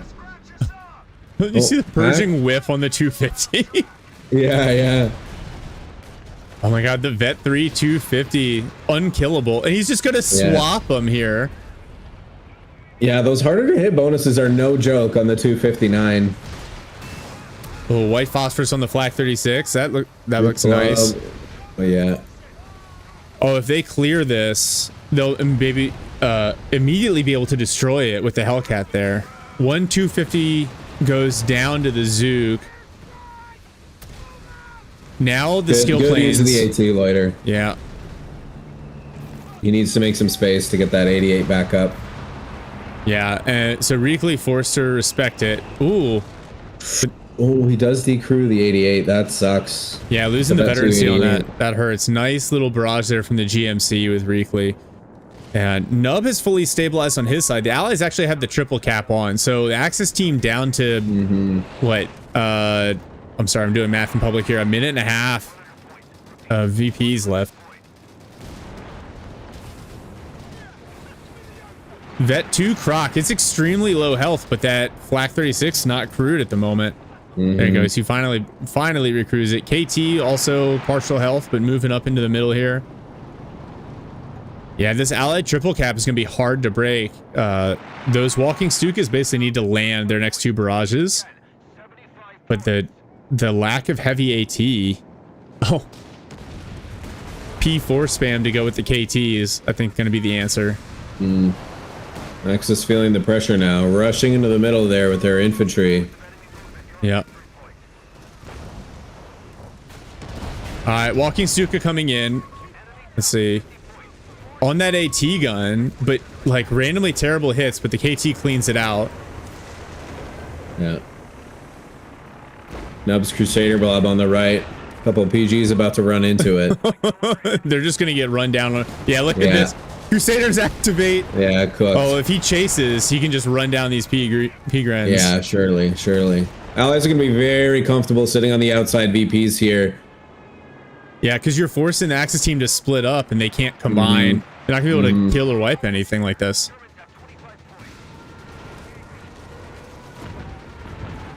Oh, and that's the Black Dragon. Perfectly timed onto the 36. The first hit comes in. Oh, nice dodge. He does manage to get it out. Oh, wow. The other 250 though finally gets caught. Now KT and Panzer IV is trying to push away here. Yeah. Oh, fortunately those sweepers arrive in time to find the mine. Oh, the guards decrew the 88. Wow, how is a Crusader with a 2-pounder? Oh, is it did he upgrade? No, those are 2-pounders. He's got a couple threes. He's got three. No, they're all threes. They're all threes. I was gonna say, how are they possibly penning the front? And he's just gonna dive it here. One goes down. P4 in support, but the Hellcat here to help as well. Oh, that's a dead King Tiger. This is the ultimate Unga Bunga right here. Just drive through the mines. It doesn't matter. Croc here as well. Yeah. Walking Stuka is almost certainly going to go down. And we're going to get a game 3. Wow, you'd love to see it. Wow, dude. You know, yeah, I don't know. It's that was a story of suffering from success for the Axis. And they were like clearing out team weapons, wiping units. Reekley's infantry composition was in shambles. But then it opened up all this PopCap space. And the Allies were, you know, like pretty even resource division between the two armies in both in this game here. Let me see here. Looking at fuel gain, yeah, I mean, both teams were pretty much dead even in terms of fuel income. Allies with like 100 fuel lead, but in a game that's like 35 minutes long, it's not like too crazy. It's like an extra, you know, an extra tank, I guess, on the field. Mm-hmm. But yeah, like, you know, Axis were not able to field basically the second wave of Allied units with the armor and all of that coming out en masse, and they just didn't have the weapons to field to handle it. And they also didn't have the mobility to be able to hold, like you were saying, one of those sides in tandem with the middle. Mm-hmm. And they just bled out in VPs. And unfortunately, you know, they got desperate before the second P4 was able to come out for Anthrax, and they could have made like a much more measured push, I think, to hold like the left side in the middle, as opposed to that right side was just a trap for Anthrax like the whole game. Mm-hmm. He kept losing units over there. So well played by both teams, and great comeback, I'd say, from the Allies, despite a tumultuous kind of mid-late transition. They kept their cool and kept churning out higher tier units, and the Axis weren't able to handle the pressure and the mobility from them. Yeah, and to your point, like, I have never seen a game where the unit composition changed so drastically from like the first 15 minutes to the end of the game. Like, yeah, I would love to kind of chat with Reekley and see, like, was that intentional to just spam Zooks early, knowing that he was going to throw them and that there'd be basically acceptable losses? Like, because it seemed to work out just fine. Like, as they went away, he backfilled them with obviously the Purging and then Hellcats. Kept the Bulldozer alive. That's the other thing. The changes that Relic has made to vehicle veterancy, they haven't been like super obvious. You don't like feel it so much, but you notice it at the end of the game when the players that lose just a couple of tanks, all of a sudden they just start to lose all their, like, it snowballs, because everything, if you can keep your late game vehicles alive, it just helps you stay in it. Dex says his Reekley playstyle, you just press buttons and pray. I mean, it works pretty well for him, man. He beat Ray, dethroned Ray in the Meta Plays tournament, and he's showing decently in this tournament so far. Yeah. All right. So, well, we've got, they have just started game 3. So check something here. Obviously, the All-Stars got to choose if they wanted to play Axis or Allies. I am assuming, because they're on Pacino, that they are playing Allies. I would be shocked if they chose Axis on Pacino farmlands. I could see it. Yeah. I don't know, but I guess we've got two Axis. I'm wondering is anybody tracking what the split is between Allies and Axis wins through this tournament? So I'd be really interested to see that. Every match that has gone to 3 games, the Allies have won game 3. There just haven't been too many of them, which is kind of what makes it tricky, is because then you're like, oh, okay, well then it's largely 50-50. But of the quarterfinals, I think only one went to 3 games. So if you look statistically, Allies are probably at like a 55% win rate. But if you look at game 3, Allies 100% win rate game 3. Yeah. Yes. And Suyara, you have won a DLC code for Endure and Defy. I will ping you after this and send it to you. So congratulations. Nice. And then we'll figure out, again, I'm just going to throw Liberator in the bus one more time here. If you're interested, if you are new here, you don't have Endure and Defy DLC, courtesy of Relic, we've got a couple of codes to give away. So go ahead and whisper at Liberator this match with your prediction on who will win. And he'll do a little random drawing at the end of the game once we find out who the winner is to get Endure and Defy. Frosty waiting for his unban. Free Frosty. All right, Havoc. So we're waiting for this game to start up here. I'm going to take about 2 minutes to go hit the restroom, grab a cup of coffee, and we will be right back here in about 2 minutes.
As am I. Perfect. Yeah, Frosty, Jamie did a fantastic job with the artwork and the posters. Liberator, I hear you. Let me go see if I can enable that command. Moderator. There we go. All right, raffle should be open, Liberator, so you should be able to use that if you'd like. You can try that. We've got enough codes. I can give them away, and then if we run out of codes, I'll just start sending people t-shirts. And now I'm still trying to find this game in observer mode here. So once we see it, we will get started. They should not be on. It says Eindhoven. They should not be on. There we go. All right, Pacino Farmlands. Let me get Havoc in here. Yeah, Jamie does a fantastic job with the art, which is why I pay him the big bucks. Jamie, can you confirm this? It says lower Havoc's voice a little bit, please. All right, I'll drop him down just a skosh. A lot of people are like, no, more Havoc. Jackson's upset. Okay. Is the game audio okay, everyone? Just because it's come up a couple of times, I want to make sure the balance is good. So all bans are open now, right? Yes. So the only thing, they can't use any of their previously used battle groups. So Nub can't use Guastatori. Reekley can't use. Oh God, what did he run in game one?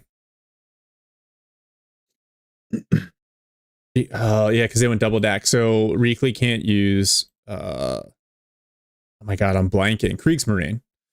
But Reekley's going Wehrmacht, so it won't matter.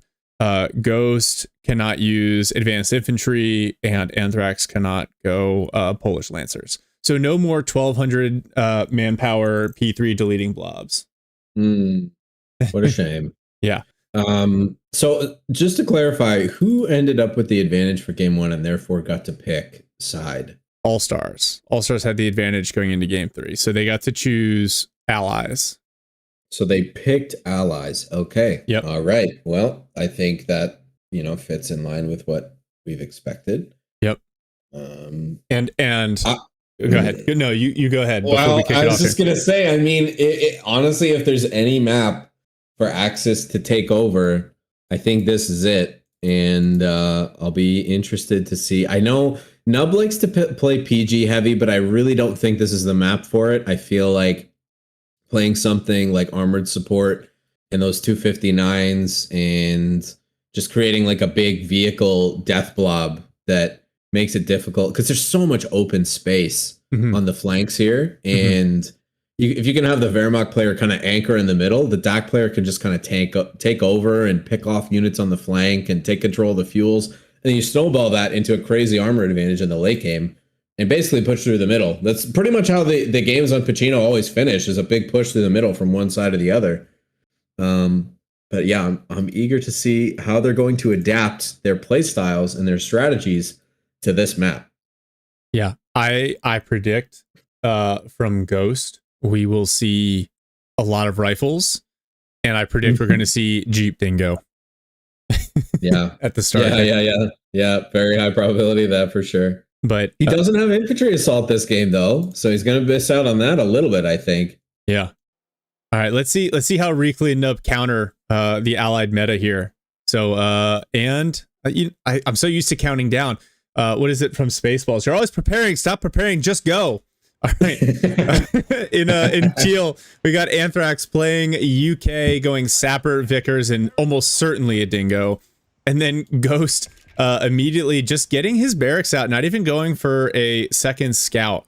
Opposite them, playing the Axis, we have Nub here running DAC, getting a Panzer Grenadier out. He has his beloved Panzerjäger command now as an option for game 3. And Reekley playing Wehrmacht, getting his tier 1 out.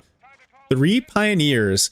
This is a map where I feel like the Kettenkrad can still shine. I'm surprised we haven't seen that. I know there was a Kettenkrad late last game from Anthrax before it got eviscerated, but just the mobility and then the spotting late in the game. Kettenkrad, I feel like it's in a better spot now than it was in previous patches. Yeah, it is. However, it's still pretty susceptible to like an early Jeep dive.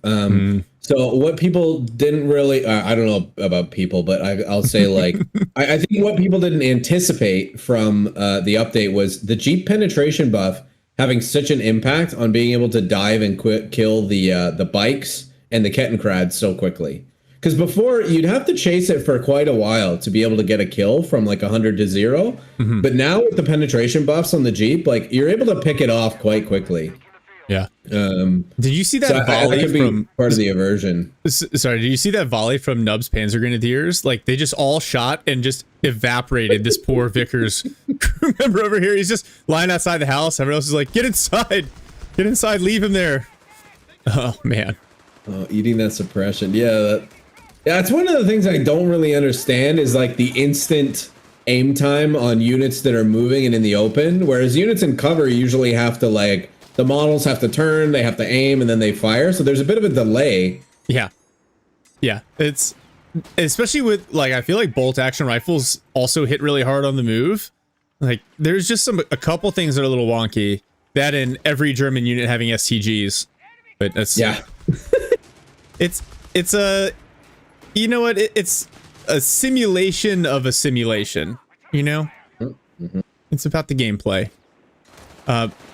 You know, it's funny. We actually saw in the last tournament, Mule and Farage dominate this map as Axis, and they had a very specific build that involved Luftwaffe, Fallschirm Pioneers getting a really kind of aggressive position over here on this flank fuel and owning both fuels. I'm actually impressed with Nub's ability to kind of bound his infantry forward and challenge, even against the this Sapper's almost dead. The Sappers, the Vicar, and the Dingo here. This is not ideal. PG's getting the flank, but the infantry section is going to be able to cover that. Yeah. Now that, Vickers instantly rotates. I don't know about this move. And it's out of cover. The MG green cover bug. Wow. He's not going to be able to get it. He'll get away surely, but he is going to lose the fuel. Nice positioning play from Nub there. Just good, like, sound maneuver, forcing the MG to move the arc around. Mm-hmm. Pio's in a bit of danger here on the... Oh, the merge. They hop out to merge and hop back. Yeah, good merge. Good merge. Let's see. Ghost is up to 3 rifles and going infantry support center. No Jeep. Mm-hmm. Which is a little bit surprising, but maybe a 4th rifle here. And the captain hits the field. Ooh. I was going to say, Reekly kind of playing with fire here. We're trying to merge into that Pioneer. He is going to lose this left side fuel. But in return, it looks like Nub's going to hold on to the right side for a little bit here. Yeah, this is actually, I think, a really good start for the Axis team. Mm-hmm. Allies going to, yeah, grab both back, but yeah, that's a strong start. Great choice here from Ghost on the mortar. Just be able to kind of deal with all these units hopping in and out of buildings in the mid, deal with the MG. Mm-hmm. Ooh, Reekly going Luftwaffe company. Okay. And infantry officer quarters, which a little surprised by under the circumstances. Axis, honestly, great response here. Losing the left side fuel, but in turn pushing up the middle and grabbing both +5s. So even though they're down on the flanks right now, they've still got a little bit of fuel control in the middle. They're going to be sitting on +23 for a little bit. Mm-hmm. Until they can kind of come back out here. And surely Reekly's going to be able to take over this left-hand side again with some limping units here from Ghost. He's very cleverly returning to base and getting healing so that he can be properly prepared for this attack on the right. And Nub creeping up on the right here. Yeah, I feel like Nub is going to shift focus and kind of push through the center, which is smart because Anthrax has been throwing some mines down. Nub is locked in Panzerjägers, Panzerjäger command, and he also, so he has the option to throw a bunch of cheeky mines down. Oh, nice. Onto the retreat path of the Vickers. Dude, I think he expected the retreat a little sooner. Grenade ended up being just a second off. Yep. Oh, Ghost loses his scout squad to MG42. That's a nice pickup. Yeah. The scout just gives you so much between the vision and the cap rate. Mm-hmm. It allows you to play much more bunga with your rifles because you've got the scout to. You can spot the MG early. Yeah. Mm-hmm. The scout's doing scout things. Who would have imagined? All right, Anthrax going for Stewart again, which I think makes sense. He's up against the DAC player. Flak filling hits the field. Nice timing from Nub. Nice pickup of the rifleman by the captain there. Yeah. Yeah, Ghost Captain Micro, I feel like, is always really, really on point.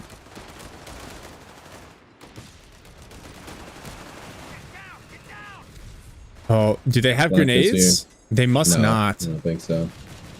Yeah, because Ghost is going for the fast Greyhound. Mm-hmm. Oh, nice grenade on the rifles. Oh, it doesn't do a ton of damage. Yeah, you never want to throw a grenade in the middle of a building because none of the models actually end up there unless it's a really small building and you're throwing a bundle nade. And I think that was the mistake that Reekly made here. Yeah, because you can tell he threw it in the building because he had timed it where the rifles weren't going to be able to jump out again. Yeah. But it almost worked against him. If he had waited a second and then thrown it at the right door, he might have been able to get a couple more kills. Yeah. Yeah, door or the front of the church where he was throwing the grenade from, because that's where all the riflemen are going to end up when they appear inside. Mm-hmm. Yeah, so Ghost went motor pool. It looks like, yeah, he's just waiting on the manpower for a Greyhound, and he hasn't chosen a battle group. He's got a couple of options here. I don't really expect to see special operations at this point. I think we're more likely to see armored or heavy weapons. Yeah, Spec Ops is not great on this map, specifically because of the buildings. They changed the collision on the whiz-bang in the last patch, and so maps with buildings are pretty awful to try to use the whiz-bang on because it ends up colliding with everything. Yeah.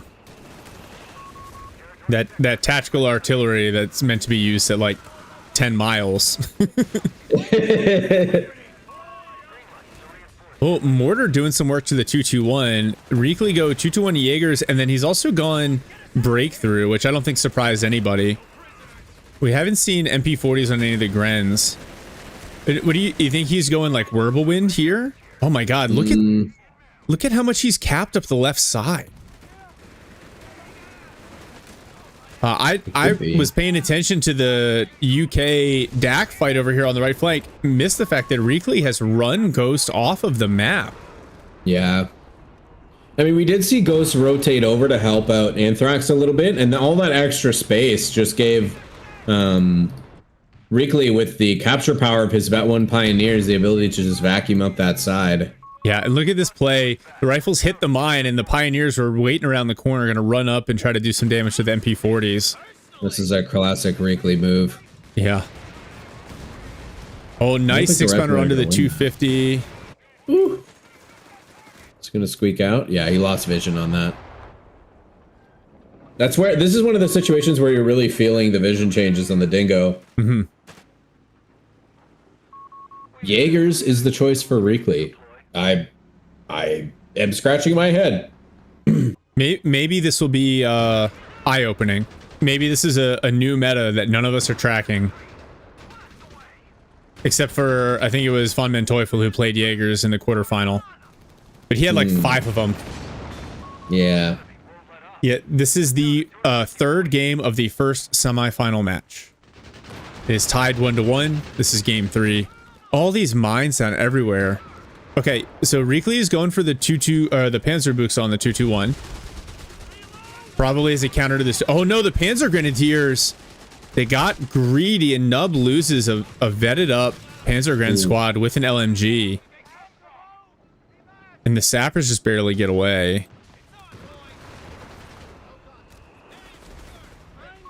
Okay, Nub's going to be feeling it now, but... Oh, I wonder if we see the canister rounds pop here from Ghost. He's unlocked vet 1. Oh, I think Reekley canceled the Panzerbuchs, but oh man. Ghost finding all these mines. Brother, get a sweeper. Oh, and then Dingo goes no engineer on the field. And the Shrek just popped on the Jaeger. Oh no. He calls in the skill planes and they whiff the Shrek shot. Oh my gosh. All right. So spec ops it is. Saved. Is this Co3's Panic Puma? Like, oh my god, the Jaegers. One more shot and they're done. Oh, the merge. Nice play from Reekley. Mortar gets wiped. Yeah. Rifleman's in trouble from the 221 here. Is he gonna chase? Surely. Yeah, Surely he'll chase with the Greyhound limping back to base. Man, the MG on that 221 is so deceptively strong. Yeah. Yeah. Oh, that's rough for Ghost. I wonder if he's just going to transition into SSF.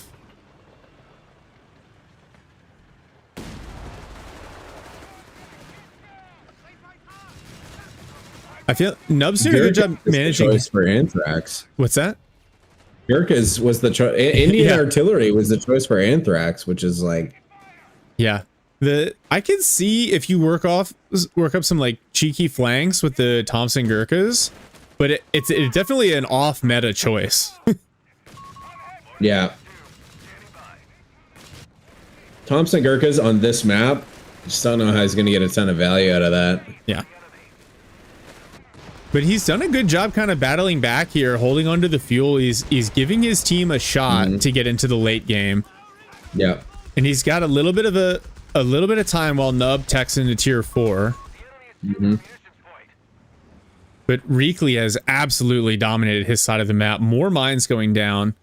Ghost has built an engineer. They just need that hazard removal package, man. Oh, immediate Faust for the Greyhound, and so it's back for repairs. Or it should be. That stolen mortar. Here. Yeah, that's gonna hurt. Oh, another rifle for Ghost. This, I think, is risky. There's a lot of high-end infantry on the field for the Axis team, as well as that 221, a Vet 0 rifle squad with no BARs. I would almost think like you haven't invested into grenades, you haven't invested into BARs. Like, why not go for the SSF at this point?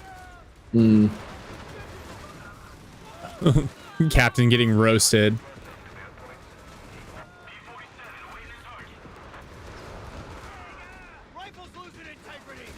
I was definitely not expecting Reekley to go heavy into Jaegers with Shreks.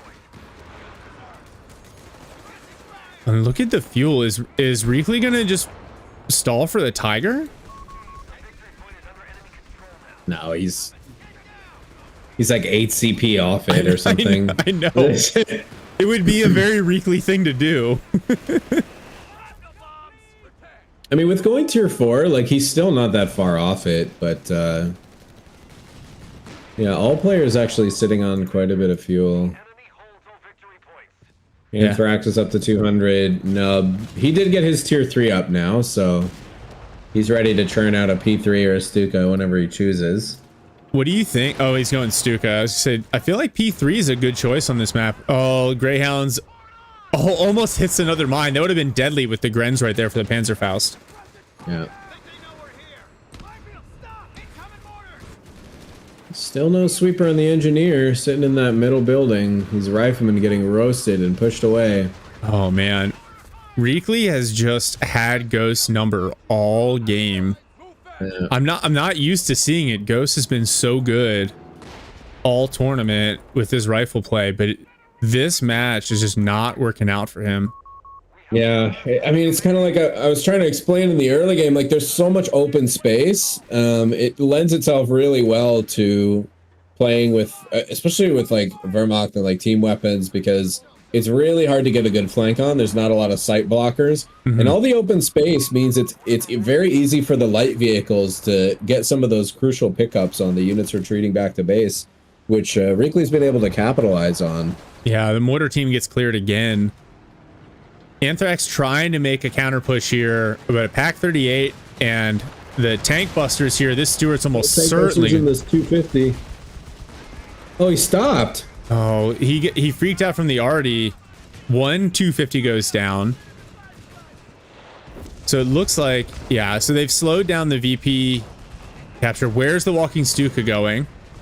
Oh, onto the Vickers. Forces a retreat. Rifles running up the middle here. They're gonna grab the middle VP, so a little bit of life left for the allies.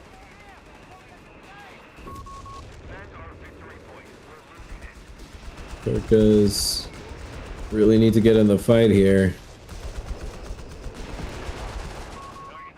This is a, yeah, it is a second Vickers. But good, yeah, good pressure from Nub, grabbing that, at least decapping that flank VP. And Ghost is off the field again. Well, he's got some of his rifles. He's moving over to try to help, but he's left the middle, and it's only a matter of time before Reekley finds it. Wow. Okay, they can pick up this flak. Nice. Yeah. Great kill on the flak. Vet 3 Could clear the 18 from here too. That's a huge pickup for Ghost. Brumbear on the way out. Oh, surely he's gonna pick it up or something. Oh, he's destroying it. Okay. Yeah, hit that with the Greyhound. What are you doing? Hit that with the Greyhound. Oh, all right. It gets cleaned up by the good use of the loiter though. 6-pounder. Oh yeah. Now, yeah, Reekley pushing back through the center. Mortar cleared again. Whiz bang on the field for Ghost, and he's going what Miklik style into the center point here. He didn't know. He doesn't know. It's just gonna hit the buildings. Oh no. Greyhound doing some work though, but look at all these Grens, Jaegers with Shreks here. Yeah. And now the walking Stuka counter barrage onto the mortar, cleared again. Oh. That mortar tube is cursed. Just let it go. Oh, the Tommy Gurkhas. No, not the brave Gurkhas. And they go down to the Jaegers and the Brumbear here. Anthrax doing his best to push in from the flank, but the Axis own the middle of this map. Shrek Jaeger's on the pursuit on this Steward again. Yeah. Oh, Greyhound could go down. One more Shrek shot.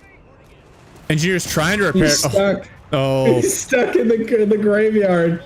Oh no.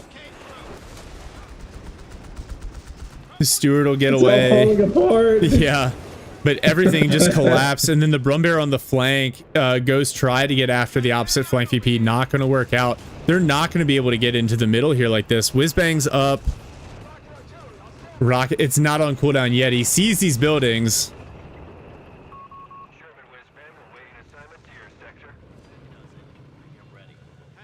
He's got another Whizbang available.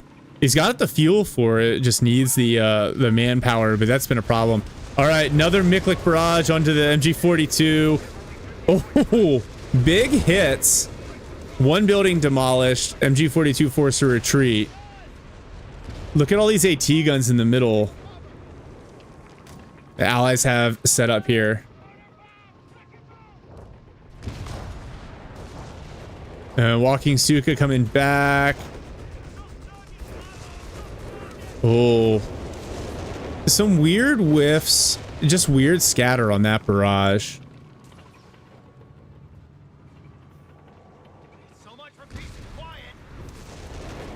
Oh, and then Anthrax gonna find some mines over here. Oh, that section is done. Yeah. Oh, the Pioneers get the kill. And I think the fatigue is getting to Anthrax. I've been seeing him forget about his units quite a bit. Yeah, this is tough. It's tough to play at this level of micro for game after game after game. And I know these guys were up early this morning warming up as well. Oh, Reekley and Nub from playing all night, the endurance helping them last late into the match here. GG. Yeah. Wow. Not what I was expecting. It was so funny. We were leading into this. You're like, hey, what's the win balance between Allies and Axis? I'm like, well, Allies haven't ever lost to game 3, and oof. Yeah. Yeah, I mean, I'm not gonna lie. Like, if there was any I'll call it like tournament grade or like map that we consistently see in tournaments on the 2v2 side that I expect Axis to win, it's Pacino Farmlands, no doubt. So I was a little surprised that Ghost and Anthrax had actually chosen to play Allies. Maybe that's like kind of their comfort zone. But again, you know, I also have to imagine that in the first game, they probably picked out like their most practiced, most favored Allied battle groups, and not having those on the table for game 3. I think, you know, they weren't quite as comfortable as maybe they expected to be between being on Pacino, which is, I think, an Axis leaning map, and not having their battle group of choice. Yeah, I'm just thinking like there are a bunch of questions. Like they didn't go for the Jeep Dingo start, right? And so then they didn't get the early like wide map control that they're used to getting on this map. A bunch of questions in chat. I know you mentioned like, hey, he was rushing Greyhound, that's why I didn't go bars or grenades. But I feel like, you know, you see why the BARs are so important to a rifle heavy build. You get into the mid game, especially against Wehrmacht, and the advanced infantry start to come out. The 221, the Jaegers, you know, if he had gone for the Panzer Grenadiers, suddenly becomes much harder to hold ground there. Yeah. I think like the bars in response to not having amazing fuel control in the early game, it seems counterintuitive, right? Because you'd think like, I need an early game fuel advantage in order to guarantee that going bars is still going to allow me to have a good light vehicle timing. But therein lied, you know, their main issue, which was like the Allies did not have fuel control for the first, I don't know, 4, maybe 5 minutes. Nub did a great job of contesting on the right-hand side, and left is the natural side for Axis, and Reekley starting with triple pile, like it's going to be impossible to, you know, get over to that fuel, which is closer to the north side. So yeah, I mean, they kind of just started a little bit behind, and I think, you know, Ghost did not want to take the risk of potentially going bars and delaying his M8 sooner. And so, yeah, he kind of struggled. But honestly, I think it really came down to a couple things. One, losing the scout might seem like a small thing, but that's pretty major when how heavily it impacts your ability to keep your rifles consolidated and supporting each other instead of trying to capture the flanks of the map. And the Axis were kind of able to just snowball out of control. And Reekley, like, he just did a great job of blobbing all of his infantry together and not providing any openings for Ghost to kind of flank him or overwhelm him in any way. Mm-hmm. And the 221 was a great supporting vehicle. The scout, or not the scout car, the Greyhound was shut down effectively for the first few minutes by mines, right? He hit like 2 or 3 mines. Ended up having to dump the loiter to save, which also, would have impacted his ability to load up his rifleman with bars. So I don't know, a lot of contributing factors, but yeah, I think the width of the map, and then just kind of some like, I don't think for Anthrax, like he got virtually no value out of the Gurkhas. Like, I think they were vet 0 by the time they died at the end there. Yeah. I really would have liked to see commander upgrade on the Stuart and probably more sections, maybe like early infantry training, since Nub was playing so heavy in the infantry. And I think if he had gone Stuart anchored with a couple AT guns in commander mode, he would have been able to handle and catch out that flak. But yeah, Ghost was playing from behind the whole time, like you observed. Like, Reekley was kind of just dominating him. Yeah, which is like, again, like I just haven't seen it. I haven't seen Ghost. Like, he's been so good all tournament, especially with the rifle play. It's just a little bit shocking. Like, and you obviously Reekley's a fantastic player. And Nub also did a great job. I thought it was interesting, like, the Axis team, I felt like they played with a very like allied play style. Like, they played very wide. They had good fuel control, and then they like converged to the center to help and then pushed back out. And so Nub just constantly contesting that fuel on his side with Anthrax kept Anthrax from helping Ghost. And so once Ghost was on the back foot, it felt like he struggled to recover. And you lose the veterancy on those rifles, and then they really start to fall off. Especially without BARs. And then again, he also went ISC as his support center. And I feel like you pointed out earlier, I feel like mechanized support center would have really supported that Greyhound play. Like, if you want to roll with that, go armored, go mechanized support center, like lean into the Greyhound. Yeah, it's funny. The Greyhound wasn't really countered. There was one Jaeger squad with a Shrek, but it was the mines that undid Ghost. Yeah. If he had just had an engineer with a sweeper earlier, he should have learned that lesson from the first game. Not to mention, like, we were talking about mechanized support center, the repairs and the uptime that you get from your vehicles from that the mechanized support center, like, or whatever it is, repair station, would have lended itself really, really well, and provided the engineer squads more uptime to sweep mines, to plant their own mines, and just be more active on the field than spending the whole time just like repairing their vehicles. Yeah. Ghost has joined the chat. It says, why no BARs? He said, that big mistake. Yep. Game 3 got delay lag. Sag. Yeah. That is the rough part. So here's something, because I know how we talked a little bit. I did a little bit of a pivot into Broken Arrow for kind of this summer and fall. I still play it quite a bit. So one of the things that I've appreciated about Company of Heroes coming from Broken Arrow is the server side authentication. It allows for like the super cool replay observer mode, all that other stuff. But one thing that Broken Arrow does, by keeping everything client side, you don't feel the input delay. I know a few times I played like custom games against folks in the Pacific, and you can feel it when they're hosting and you're across the world from them.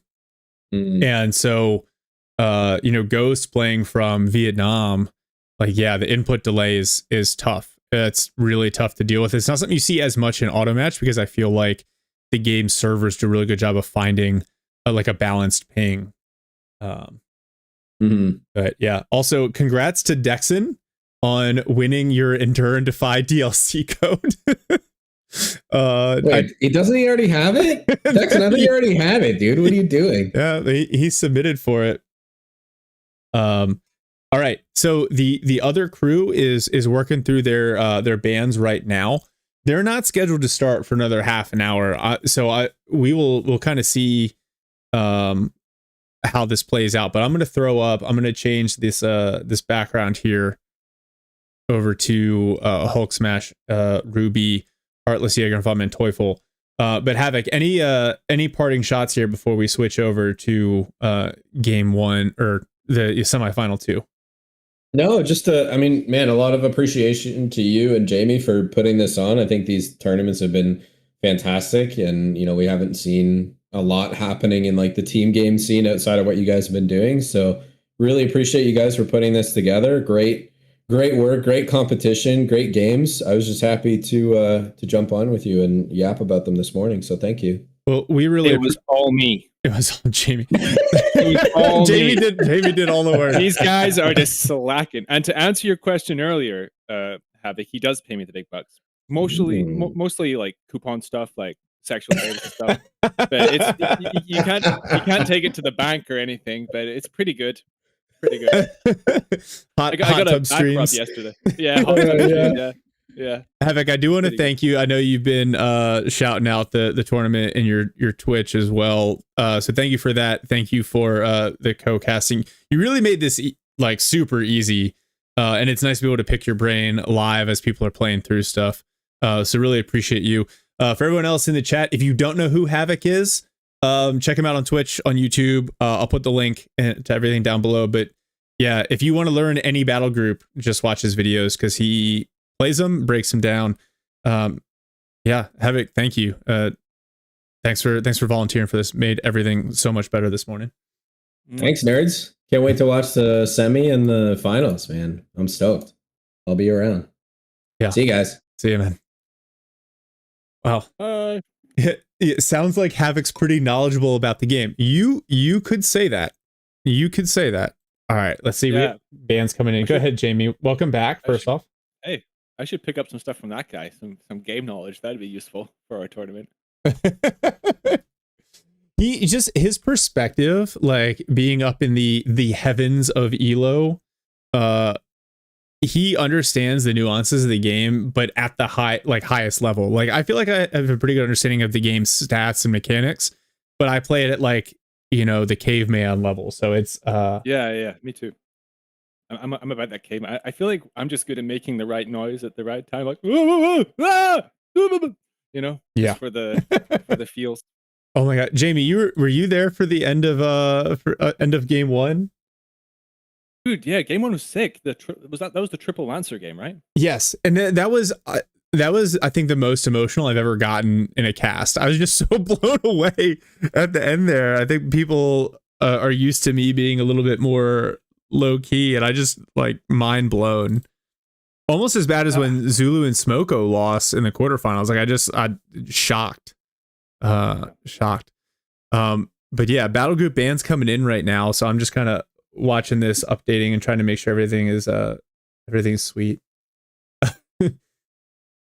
Forever known as the Triple Lancer game. Well, now we know what to call it when we upload the cast to YouTube. The Triple Lancer game. Well, I'm sorry. I'm probably going to get banned by Relic because my comment was Darren, Jason, why? Yeah, I don't mind. I mean, the Lancers, I think, are in a much better spot than... I can't really say that, actually. Never mind. But the iteration of the Lancers we have now are good. I think it's okay to say. Yeah. So they're expensive, right? They show up a little bit later. They're multi-role, but it's not... In theory, it's not abusive. Oh, Darth, thank you for reminding me. I need to update this. So I got to update some of the chat commands. Hold on. Mm-hmm. The co-caster is we'll do this Ohio State style. Rather Splendid. Cromwell. That's a joke for Americans. I don't think that translates to to the UK. I love it when you say that. It's so slow, so nice. Thank you. Wait, what? Rather Splendid. Cromwell. Yes.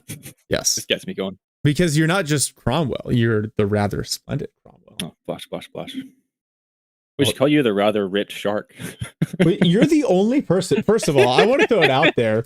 He's never actually seen me. He just is creating this mystique, which like I don't hate, but like at the same time, I'm like it's completely fabricated. Oh my gosh. All right. Sorry, I'm updating some of the chat stuff. Legendary Axis duo, who shocker want to start as the Axis, but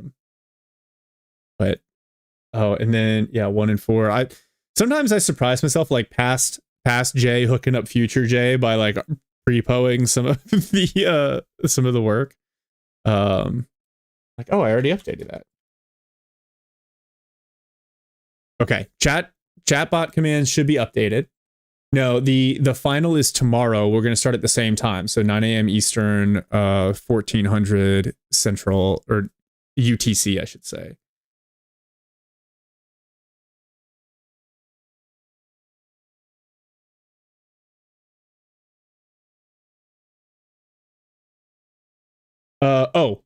Hey, so Liberator, if you're still there, can we try to run a raffle for another DLC code? Let's see if that works. It should be a 10-minute raffle. Oh, wow. Immediately. Liberator's so good. He's so good. I do not know how Twitch works at all. Every year, he's just so good. Yeah. Let's see. We should do a raffle to see who gets to take Liberator out for a nice seafood dinner or something. Never call him again. No, I'm just kidding. That's it, dude. Microbot, baby. Yeah. All right. We got sorry, I'm distracted because I'm also watching I'm watching these pick bands go through. The one thing I haven't been able to highlight in the overlay is the banned maps, but I feel like the banned maps, I'll just say it. They banned Samoa and Lorraine. Jamie, your thoughts? They banned Samoa? Crazy. Oh, crazy. It's almost like no one would ever want to play on that map ever. Who was that guy who roasted me for like, because I didn't want to play it, I wanted to play on Fayetteville instead. I called Fayetteville the OG. He's like, yeah, who's like, it was the OG. I mean, it's fair, but like Samoa's the least, in my opinion, is the least fun map to play on. It's just, it always feels like super campy, and then I'm usually playing like USF or DAC, and I hate seeing MG spam, and that's where you see it is on Samoa. Yeah, I don't mind it so much on 2v2. I quite like it in 2v2, but in 1v1 I really hate it in 1v1. I really not a fan. All right. So since I've got you here and we've got a minute while these guys are getting set up, did you have any big takeaways from game 1? Oh, I wish I didn't realize you were gonna ask me questions. I was just enjoying myself. No, you're not off. This is when you agree to host a tournament with me, it's mainly for me to interview you. Yeah, no, seriously though, like any thoughts? And I know you just put out the Polish video. Oh yeah, I think well, I was actually in Warsaw with my my company friends, and we're in Warsaw and you're taking me around, so I felt obliged to do them justice. Big fan of the Poles, and also like Scotland has a massive Polish population, so I had to do right by them as well. But yeah, no. Wait, I didn't know that. I didn't know there were a bunch of Poles settled in Scotland. That's cool. Yeah. You know, there's loads. The Polish presence in Chicago, there is enough that they actually have street signs in Polish in Chicago. Wow, yeah. We have shops, Polish shops here just for the Poles, like delis and stuff. Oh, we got some good maps for this one. I'm just updating the graphic here. And I'm talking to the team, but I'm excited to reveal this with you here in a minute. Andrew fight Samoa, yay or nay? Samoa, nay, 100%. Samoa, nay, no more Samoa.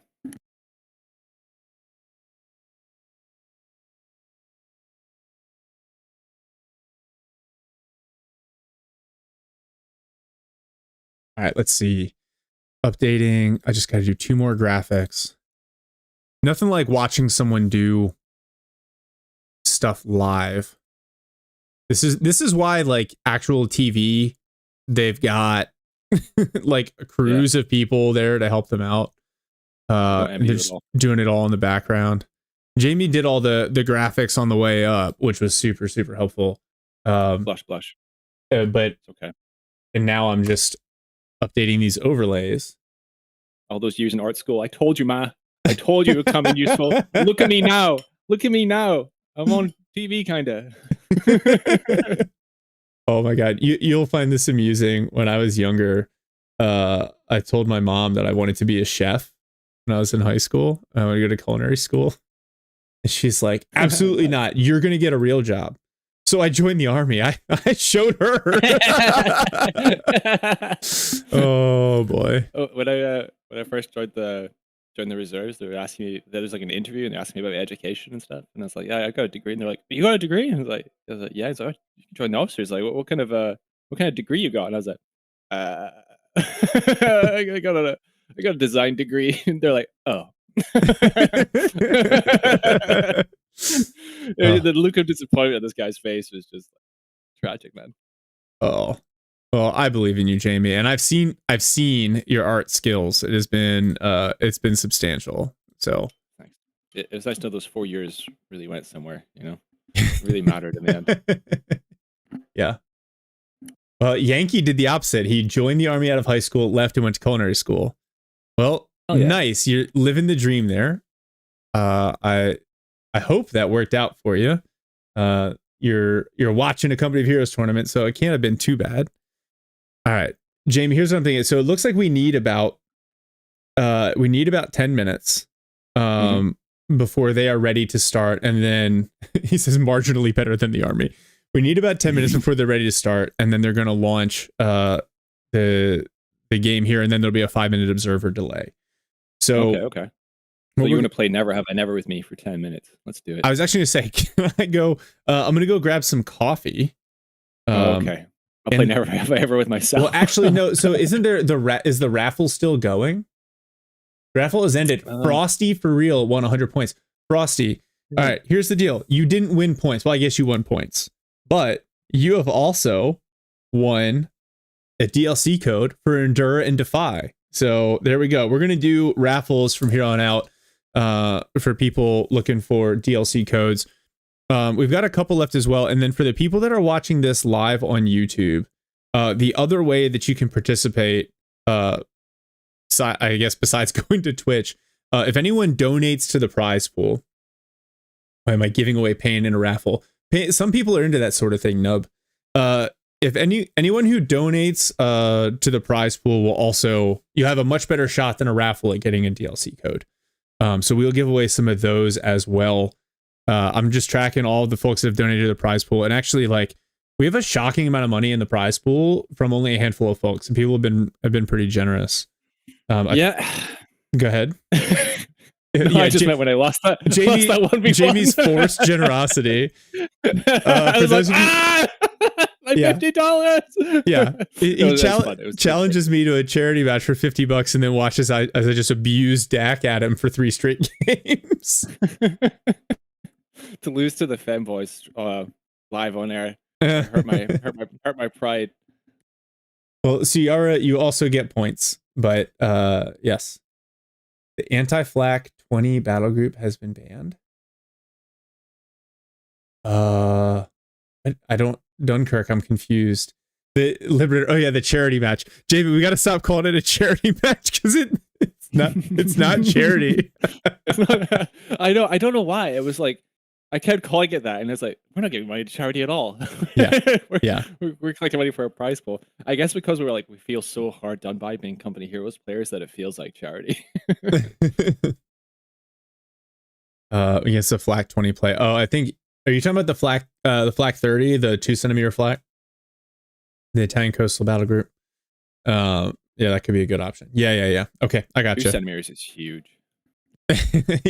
You're gigantic. Yeah. There are a bunch of jokes there that are not family friendly, so we're gonna pause there. All right. Yeah, so here's what we're gonna do. We're gonna go on a short break. We'll call it about 7 minutes here. It looks like the game, realistically, by the time observer mode times out, it looks like we'll be live at like 11:25 or 11:30 Eastern. So at 15:25, 15 or 16:25 or 16:30 UTC. So Jamie, you good with? We'll do a short break here, and we can come back and talk about battle group bans and maps. Yeah, I'll make some tea. Sounds good to me. All right, sounds good. I did take a drink, and I'm gonna go get another one. All right, so everyone take a short break. Like, stay here, but take a short break. We're gonna go prep up for the next semifinal. See you very soon. Bye.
All right. So we're back a little bit earlier than I predicted, but it turns out it does not take me very long to pet my dog and get some coffee. All right, Jamie, let's talk about these battle group bans. I'm personally okay with coastals being banned from existence. Yeah, you hate coastals. Why do you hate coastals? Because I am terrible at countering reservists. It's because they're reservists. You just hate reservists. Is that it? You're just a reservist hater. Hey, you know what? We do stuff too. Back eating hot chow. No, I really struggle. Like, I feel like every time I play against coastals, it's someone who's very, very good with them. And I struggle to counter them. It's almost certainly a skill issue. But in this case, this Italian coastal ban is just right at Hulk Smash. Yeah. Mm-hmm. Is he an abuser of the strat? He is, and he's a very talented abuser of coastals. But here's the risk, though. And when you throw these bans down, it means you don't have to face it in game 1 or 2, but it means it'll be available for game 3. So it's one of those things where, like, if Jaeger and Manteuffel want to play Axis, so maybe they're hoping they'll have the VP advantage if there's a game 3 and they'll be able to choose Axis and it won't be an issue anyway. But I feel like, that's targeted at Hulk Smash. Then for Wehrmacht Mechanized, what? Yeah, I mean, I feel like Mechanized has been like the safe go-to for a lot of players. You got there's a lot of tools in there. Mm-hmm. The Stahl Stuk call-in, for example. Mechanized Assault is very popular amongst the players in the higher end of like the skill spectrum. Mm-hmm. And obviously the Panther. Some people obviously are not as keen in the Panther, but it's solid. Yeah, it's a nice. There's a lot of synergy in that battle group. Dare I say, is very, very well designed. Yeah, and it's actually, I think it's really well built for countering rifle heavy builds from USF. With the Stas, the Stug D, etc. Stug-D's great. Yeah. All right, cool. They're loading up in the lobby now. So just as soon as I get the observer password from them, we'll be able to join them, and then we'll be on 5-minute delay. All right, cool. I love this, by the way. Like, I don't know if anyone from Relic is here, because I know it's not their work day, and first of all, take a day off, because we know these guys work way too much. But second of all, if you're watching, whoever designed the observer mode and me being able to grab, like Olvati does this really well too, but observer mode, being able to grab like Jamie, pull him in, and then we're in sync with time. Like, that's brilliant. I didn't even know you could do that. Yeah, no, this is super cool. So we don't have to like count in or anything like that. Yeah, it's really easy. Okay, so who picked which? Oh yeah, thank you, Nub, for prompting while we're waiting here. So, Jaeger and von Manteuffel as the low seed, they choose game 3, so they chose Wadi Darna, which is a little bit more of a narrower map. And then Hulk Smash and Ruby chose Diablo Pass. So that Diablo Pass, I think, one, it makes great sense as a 2v2 map and plays very wide. So I'm interested in kind of what their thought process is here, because they previously did very well on Eindhoven, kind of playing bottled up.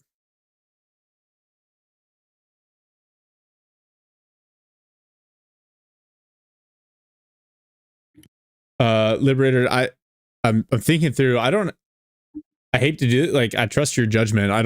I'm not 100% certain how that works. I feel like the oh, sorry, Shark. No, go ahead.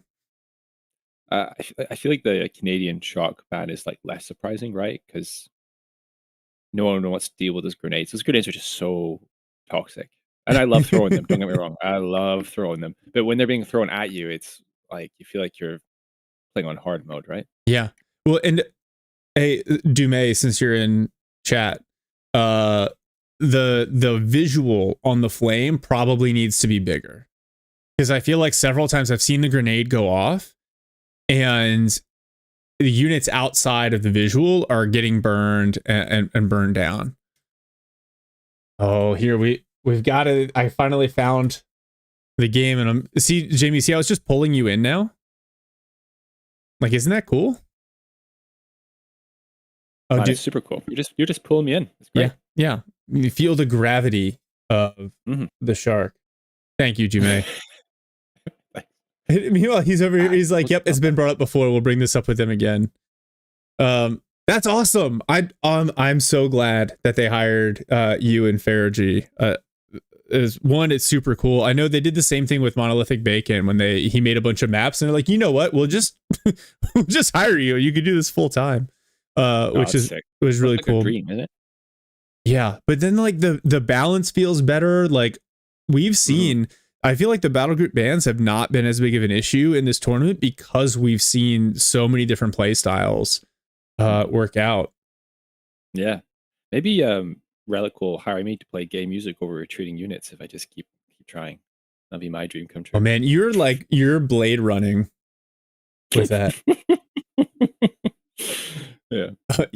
Yeah, Darren. Yeah, I remember Mirage Flood, Devim.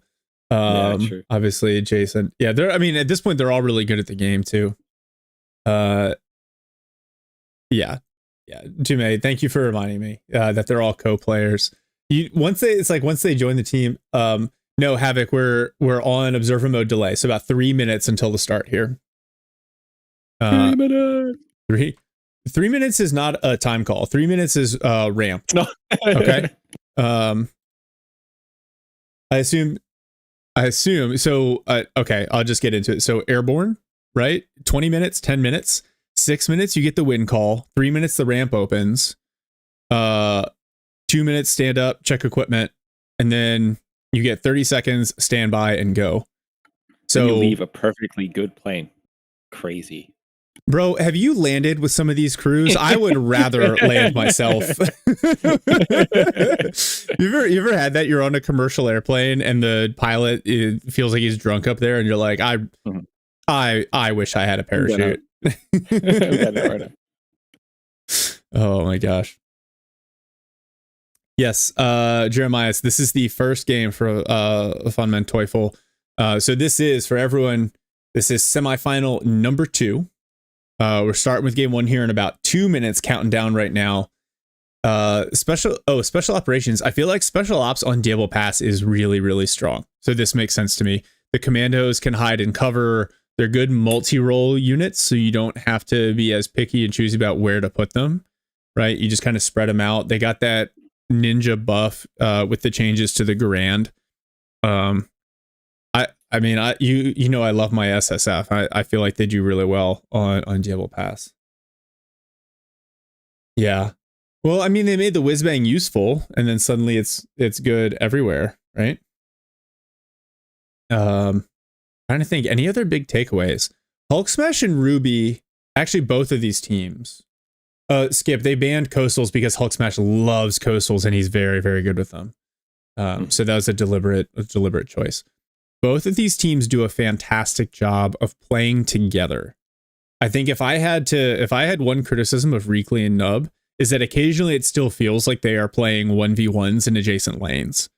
And they're both so talented that it works and it causes problems for the other team.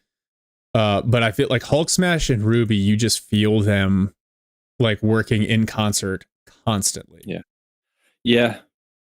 Like, I'm horrendous at doing that as well, to be fair. Like in 2v2, I feel like I'm in a slightly narrower 1v1, which I need to work on. You know who's really good at helping is Tony. I'll be like doing my own 1v1 stuff, and Tony will just come in with like a 250 with some stuff in it and just like change my game. Yeah. And it's like, oh, I need to start doing stuff like that because that's actually really helpful. Yeah, and I've been trying to do the same. I think like playing ones has helped me get a little bit wider, but I still will do the occasional like, oh, let me go help, and then I get distracted somewhere, and then whatever unit I sent to help just gets nuked. I'm like, no, I was trying to be helpful. Havoc says we call them the Neuralink boys because they're running on the same brain. Yes. Ooh, yes, I can see that. Good. I can see that. Change their team name to that. The Neuralink boys. Allies Enjoyers is pretty good too, I have to say. Yeah. All right. The Neuralink nerds. I actually, Shark, I genuinely just tried to move these units. I thought they were mine. Well, they're not. They're my units. And hey, we're here. Wait is over. Let me make sure we've actually got the game. Is it loading in OBS? It is. All right. Hey, Jamie, guess what? We don't need to count in. And we are off. All right. Here in blue, we have Ruby playing Brits, immediately locking in Aussies. All right. You'd love to see it. Okay. And building a Vickers. You've got here in teal, Hulk Smash playing Americans, getting his barracks up and just running out with his scouts right now. From the Axis side, the legendary Axis duo, you have Von Manteuffel going Bersaglieri. He's playing Dak, obviously, in purple. And then in red here is Heartless Jaeger playing Wehrmacht, getting a Kettenkrad and his tier 1 up. He has not made a battle group pick. All right. I love the Kettenkrad on this map, and I imagine you do too, Jamie, as a Kettenkrad enjoyer. Yeah, I am. I'm a big Kettenkrad fan, and I think it's nice camo as well on the Ketten. I think it's essential on this map, on 2v2 and 1v1. I think it's great. Absolutely great unit. I feel like there's a plan here, right? Because the Axis team deploying and Jaeger's already got his Pyos out here laying wire. This feels very deliberate, and you'd expect nothing less at the tournament level from a team like this that has played together for so long. The tunnels and the partisans for Hulk Smash. Okay. Yeah, I've just seen it. I was asking Havoc about this because I feel like at the 1500 elo level, partisans are super, super strong in team games. But we haven't seen him in the tournament yet until now. So I'm very interested in how Hulk Smash plays this out. There's not a lot of ambient buildings for him to use. I think there's just 1 or 2 in the whole map, right? Yeah. Yeah, but I guess there's lots of places to hide your tunnels, though, like little sneaky, peeky corners and dead space in the corners you'd never check. So I guess he has that going. And the tunnel area of influence is larger than you would think. This has been a very respectful opening here. Yeah. Now we're finally seeing engagements around the VPs on either side. So Jaeger taking up some defensive positions here, moving up with the MG42. Wow, the Kettenkrad's already hit Vet 1. He's going to use the Krad. Yeah, he's forcing the rifles out. Nice. But the MG42 shooting at the scouts instead. Another rifle squad comes up. Oh, this is rough. Meanwhile, on the opposite side, Vaughn with 2 P-Grens and some Bersaglieri forcing the Aussies into defensive position. And look at this. Ruby's going to move over with this Vickers to try to help. And I think this engagement... Oh, nice early grenade from the Grens. But the Vickers here on the flank of the MG42, that's going to do some serious damage. Yep. It instantly drops a model. You'd love to see it. Pretty much everyone's just going to retreat from this, except for Jaeger, whose Kettenkrad is now going to grab this fuel. And the Axis... Actually, really nice start from them. Going to grab... Oh, never mind. I spoke too soon. Nice pushback from Hulk Smash. Yep. Fergie talking shit to his coworker Dumais on the quality Kettenkrad play. Look at how deliberate Vaughn is being. And he's throwing wire down everywhere over here. He's not overextending. He's taking the space that Ruby has seeded here in the middle. That is a lot of wire. He's not wanting to give this away. He's going to take cover engagements and just milk his opponent for everything he's got. Yeah, Vickers dealing out a bunch of damage as well. I imagine we're going to see some sort of base healing here shortly. At the very least, Hulk Smash able to hold on to that fuel, so we're not going to see too much momentum loss for the allies, but they are on the back foot here, which is unusual. Oh, a 2-pounder out now. That's a nice, like, a 4-minute 2-pounder gives you some pretty decent optionality against light vehicles, but you can see Vaughn is actually playing very heavily with infantry. I wonder... Oh, Von Ivan, you're right, Synthesis. My bad. I wonder if they're going to go healing bunker? Like, what's the deal for the Axis healing? Or is he going to go... He only got 1 grand, so he's probably not gonna. No, he's got 2 grand, so he could go. He's leaving his Pio in HQ. I imagine he's just gonna have them build a bunker here once they hit 175. Yeah. Oh, nice push here. So now Von Manteuffel's infantry largely on retreat. And Ruby should be able to take some of this back, but Ruby's got an interesting army composition now. I don't think he's ready for all of the infantry that are on the field.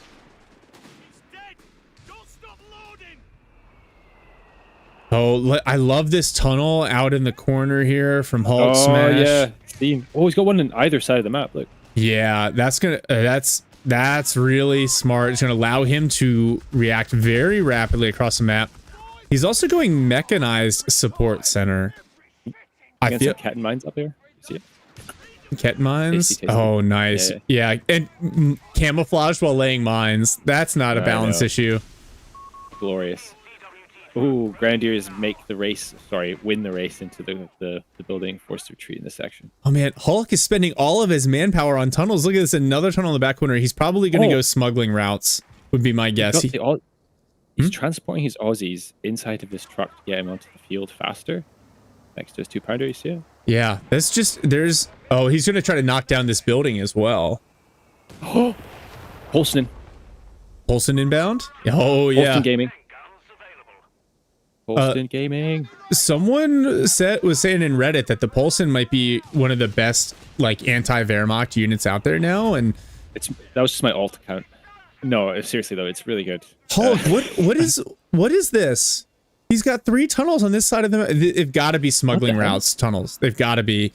Playing on this map, it's wide enough. Like, how often are you actually going to go? Maybe Von Manteuffel will notice this. Yeah, it looks like he's going hunting. Rifles pop out of the tunnel, but he's going to know to look for these tunnels now.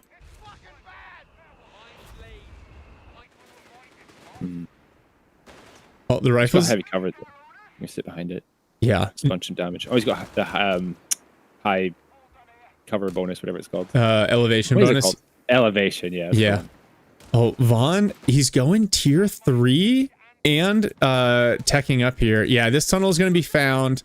Smuggling route, so brief boost in income for the allies here, but the Axe is totally going to find this and destroy it. Zany is a fantastic caster, but he hasn't pushed anything out in a while. Oh yeah, where's he been? R.I.P. Mr. Tunnel Man. Oh yeah, there goes the tunnel. Yep, rifles forced off. The Polston's here though to support. 2-2-1 on the field. Polston activate. Oh no, it backed away. I think they're being conservative here. Kettenkrad and 2-2-1 on the opposite side, and a Hulk Smash actually going to struggle a little bit against this combo. I don't know if he teched grenades or not. The Grenadiers obviously have them. Reeves got a lot of mines down his side. Very conservative mines, but mine's all the same. Oh, look at this from Von Manteuffel. The big infantry blob. Oh, Panzerjäger's getting some shots on the pulse, and they're going to have to leave shortly. Yeah, they leave. But this is a lot. Polston. Oh, my boy. Keep firing, Mr. Polston, man. Well, why isn't he hard to treat in that? What's that? Are you just staring at the Polston? Yeah, Polston was just doing work. Wipe the Jaeger. Oh, it finished off the Panzerjäger? I missed that. Yeah. Killed it, dude. It just did its business. Yeah, never sleep on the Polston. Especially with these infantry blobs, the Polston's a really, really nice choice. Especially when it gets vet 1, and he's going to get it shortly, I think. Oh, but Von Manteufel's already got a Stug D on the field.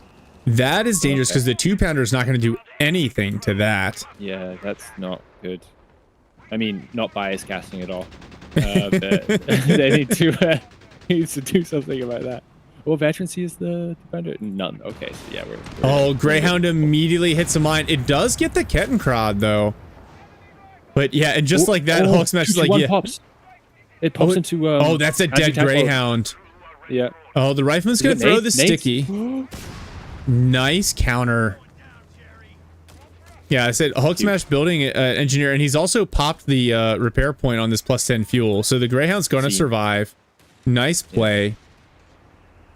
Heartless Jaeger has gone terror and also unlocked Jaegers with the G43s. We've seen that work for him before. The vision is fantastic. Yeah. Most of the tunnels are gone now. It's just that one on his side. It's tragedy. RP the cat, and I feel like you should have guessed that timing, the Greyhound timing, and maybe been a bit more conservative with the cat. There's no point in losing it 10 minutes, if you've made it survive this long. Oh, this Stug D is going to do work over here, though. Von Manteuffel really rolling Ruby back. To be fair, Ruby's been kind of in the middle trying to help Hulk Smash. You can tell they're prioritizing holding onto that fuel. 2-pounder getting some side hits on the Stug D, so maybe I was wrong. Not bad, not bad. Good job, Mr. 2-pounder. Dexon hating on the G43 Jaegers, but I've seen Heartless Jaeger making them work before.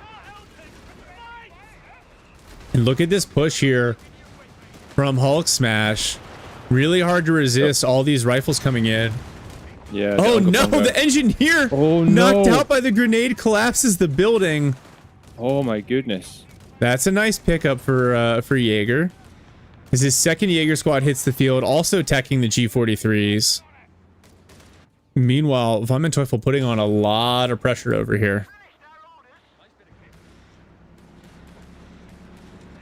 Didn't use any transfer orders. I guess he values the snare and the merge of the Grens.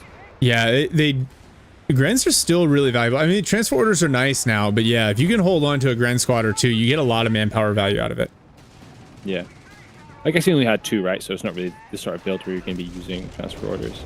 Yeah. 2 Grens is like the perfect amount of Grens for like a end game composition. Oh, Vaughn picks up a Panzer Pyro squad. Excuse me. Ruby picks up a Panzer Pyro squad.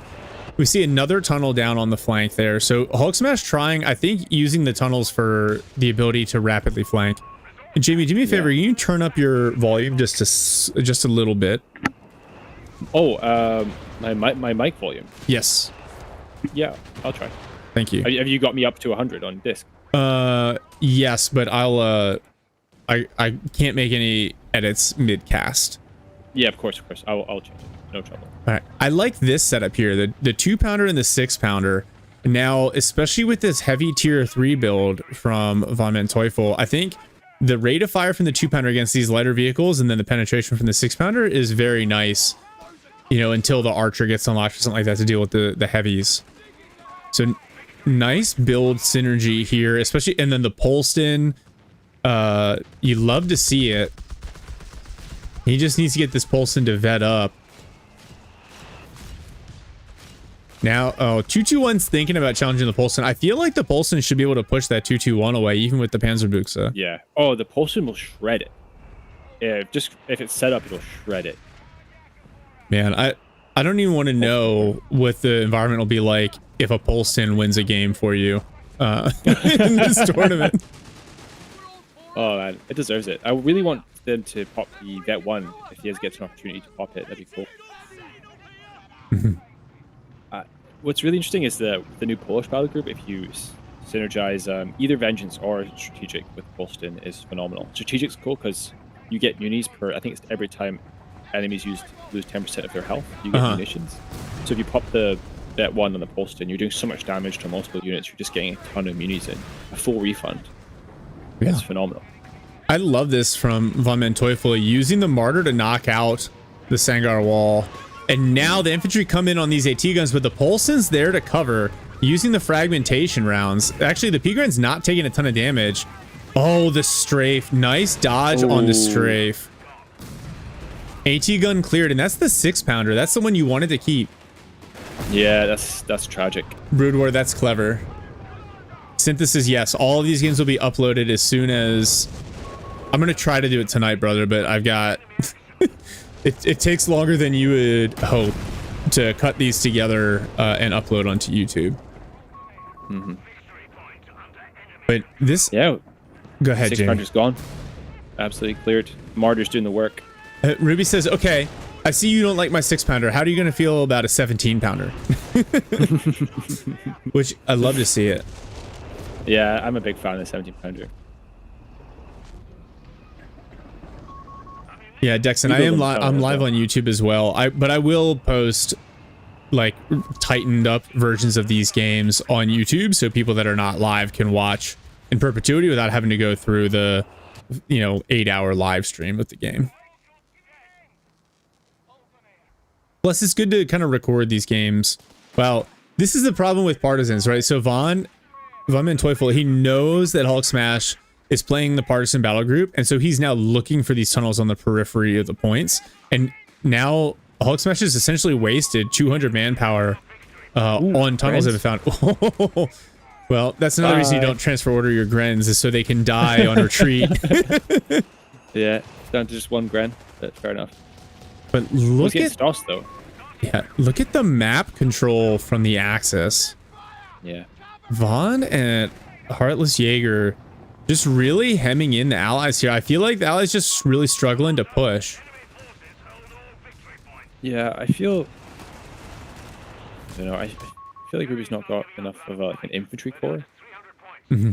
Just two sections with the scope of the Enfields and an Aussie.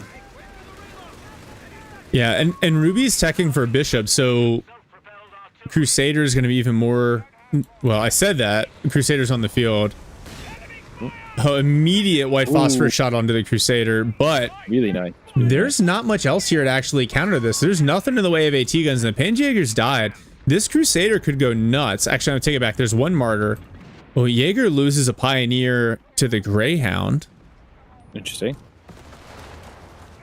Yeah, I guess he was Heartless Jaeger is really concentrating microing all that stuff in the middle with the Crusader.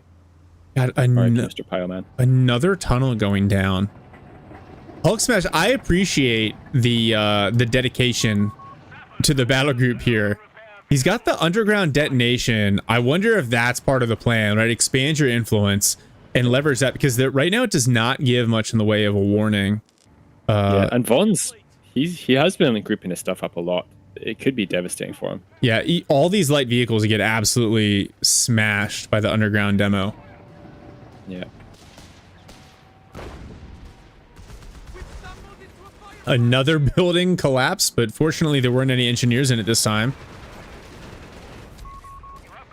The Stoss are here, but yeah, I mean, I think the Stoss troops are really valuable. I just wonder, there aren't too many team weapons left for the allies for them to pick on. You start to see vehicles coming out, Crusaders, Sherman on the way, Greyhound. What? Yeah, Heartless, he's got his 200, was it 70? Yeah, 250, sorry, munis for his V1. He's got it unlocked. I wonder if he's looking for a V1 play. Wait, does he? Or is that Ruby? Apologies. No, that is Heartless. Yeah, he does have his enough munis. Oh, and actually Hulk Smash has moved his repair point to that plus 16 muni to make it easier for his teammate to use, which I appreciate. Oh, that's sweet.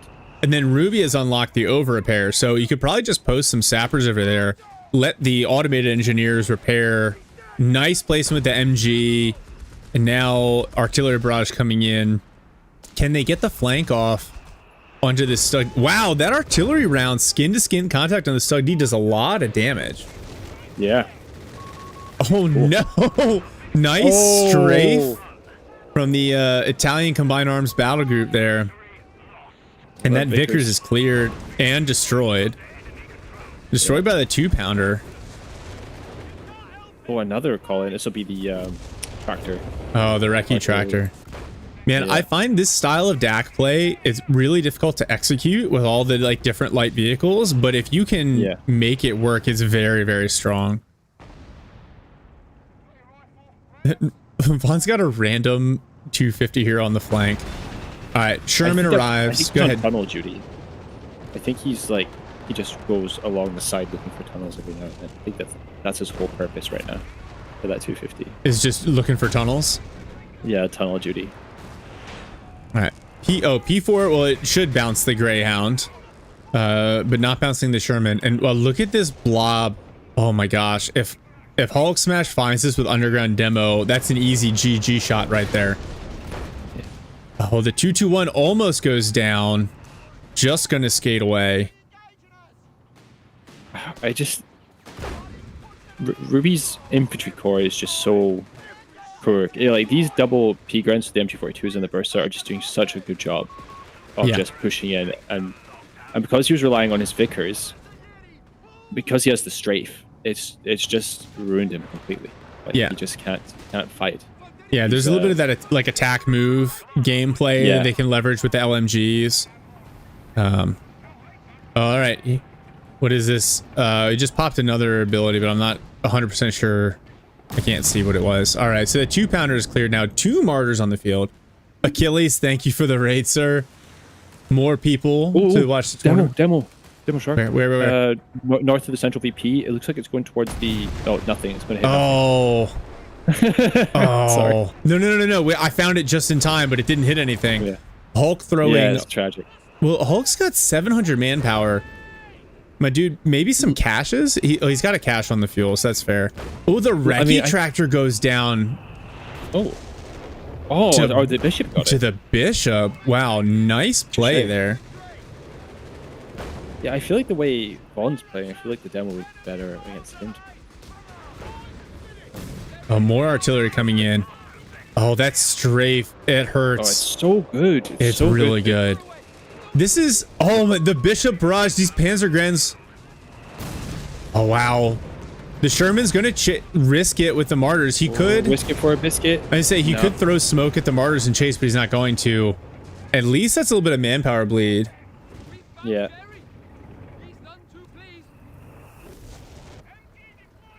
And now the map is split perfectly 50-50.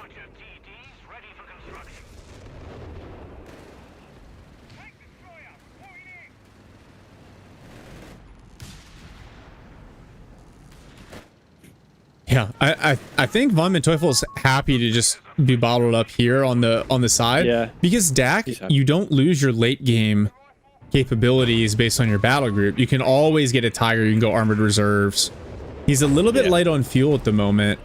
You get another Recce tractor. Oh, the first Archer on the way for Ruby. Ooh.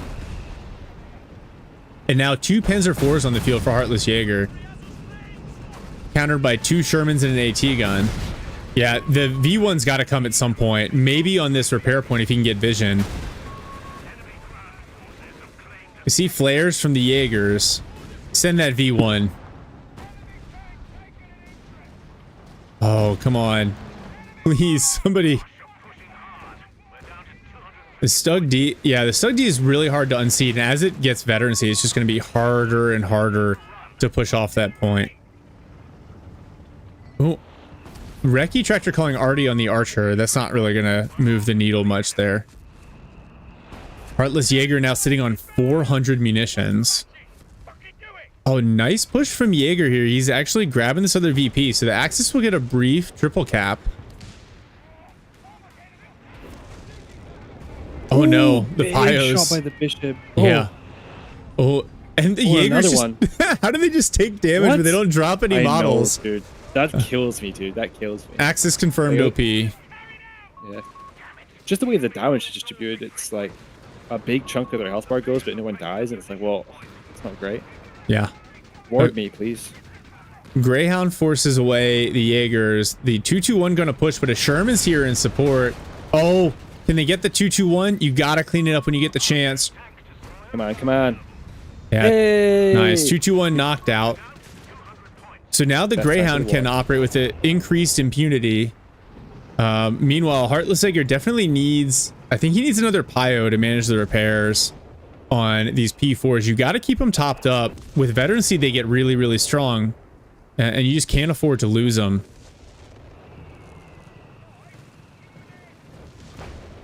All right, the aura repair activated on that repair point there. So... it's going to be really easy to keep the allied vehicles topped up on health. And oh, strafe. Yeah. Good idea. Kills a couple of mortar, but the Ruby's all over it and maneuvers the bishop out of the way. Oh, how did the martyr shoot straight into the dirt? Come on now. Yeah, that was weird. Both of them. That was strange. Oh, get out of there, Mr. Archer Man. Yeah, Frosty, for sure. A repair bunker would be really nice as well. Less micro attacks. Another Jaeger squad with the Shrek. Oh, man. That Sherman could be done. 2 P4s here and the Shrek squad. They just got to get the shot off. Oh, those Jaegers getting toasted. Ooh. But they do get the Sherman. Propaganda? Yeah, propaganda. That it's going to make the AT gun retreat, which is smart. P4 is going to get away. Sherman and Greyhound pushing. Now rifles in support. Wow, this is a big push from Hulk.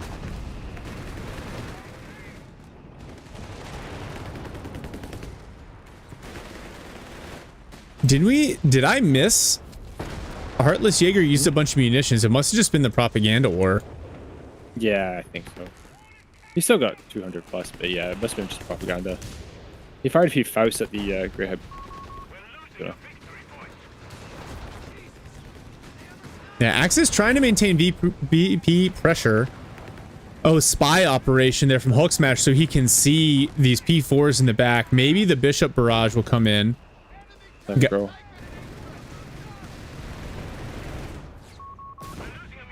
This Doug D is just locked down this side, especially supported by the Martyrs. There's not a good answer to it for the allies. Yep. Now a Matilda out. Maybe I feel bad for Ruby. Maybe the thought process is he can just kind of tank some of these Martyr shots and move up team weapons, but... And now a second Archer. Okay, so throw the Matilda in front, let it deal with infantry, and have the Archers go to town. That makes sense.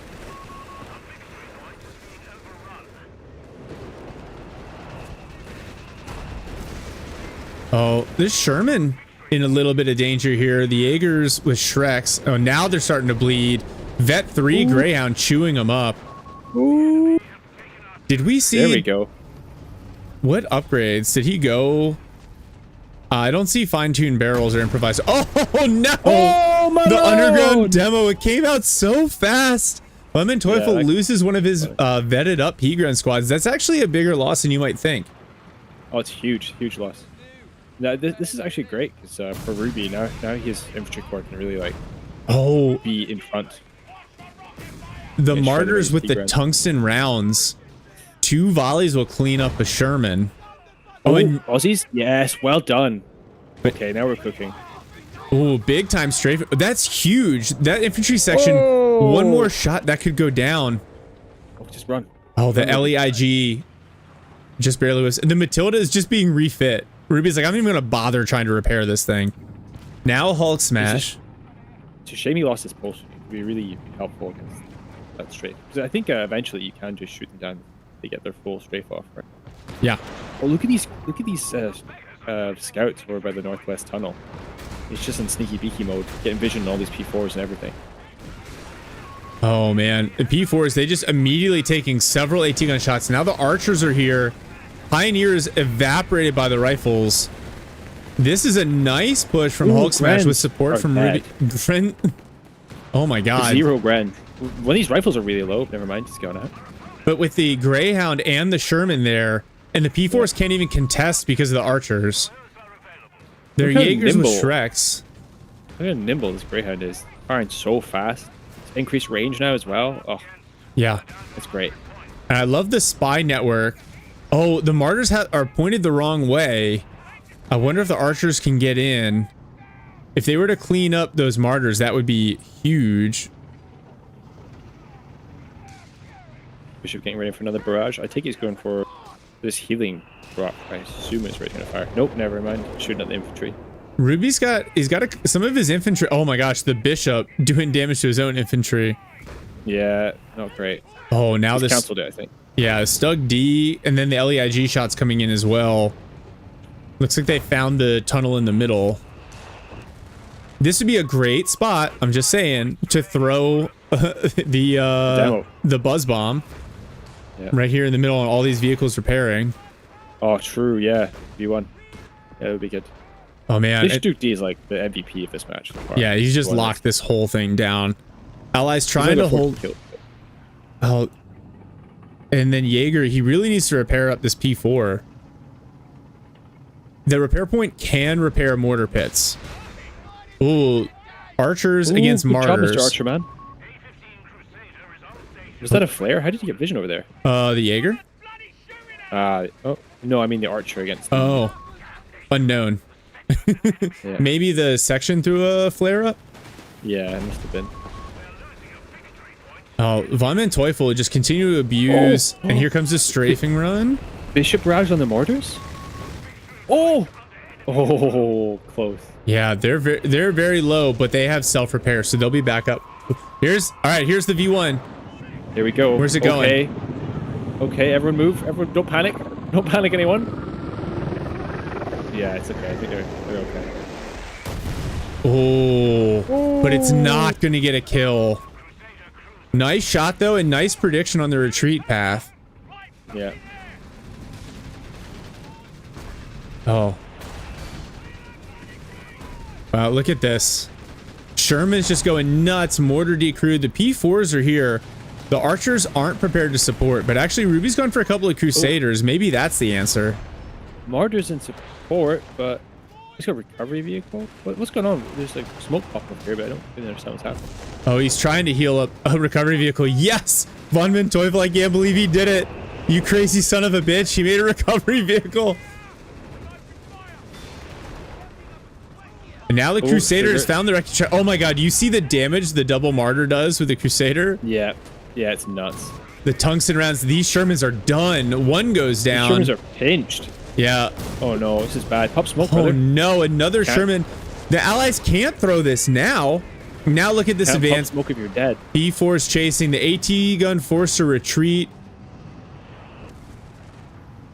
And the Allies weren't even able to get the triple cap. Von Manteuffel's still been able to hold the southern VP.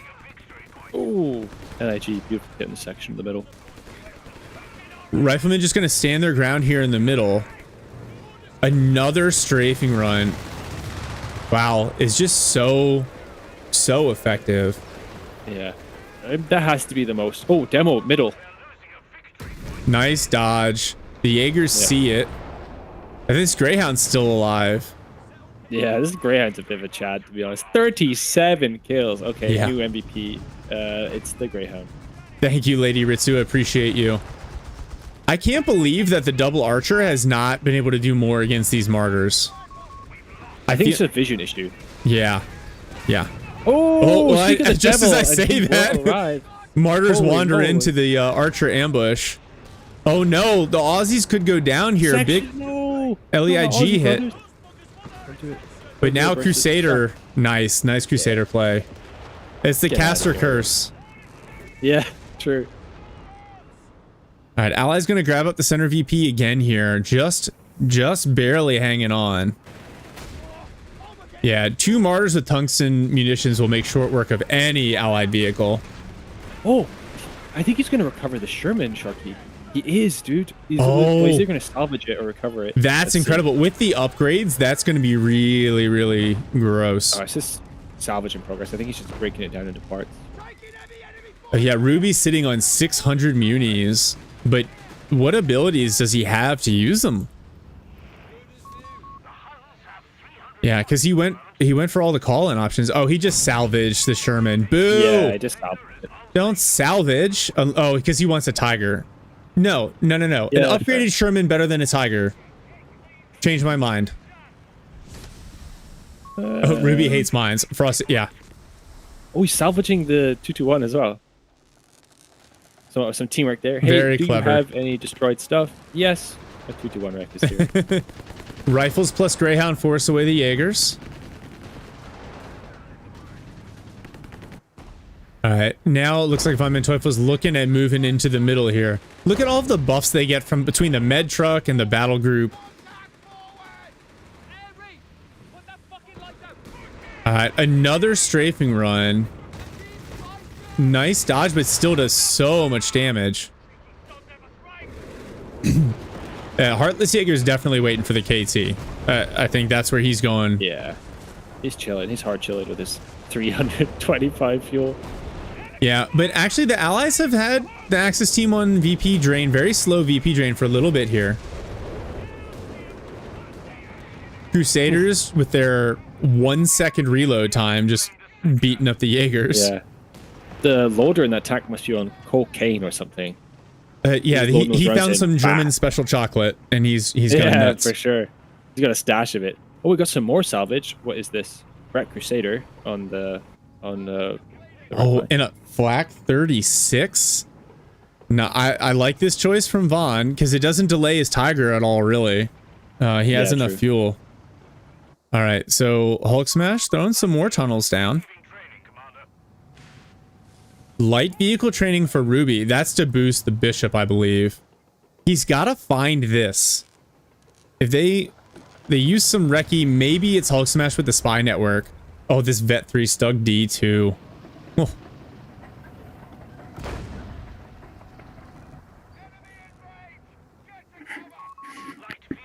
Yeah, got a it's nice Sanger wall in the middle. I respect it. Richard, it's a good point. Like, he's holding on to the south, but he's struggled to get into the middle and help unseat this allied position. Which is not something you hear all that often. Oh, Sherman whiffs its first shot over here. All right, it looks like Ruby's going to set up some sort of like base of fire in the middle and then have his Crusaders support the Shermans on the flank. A third P4 for Jaeger.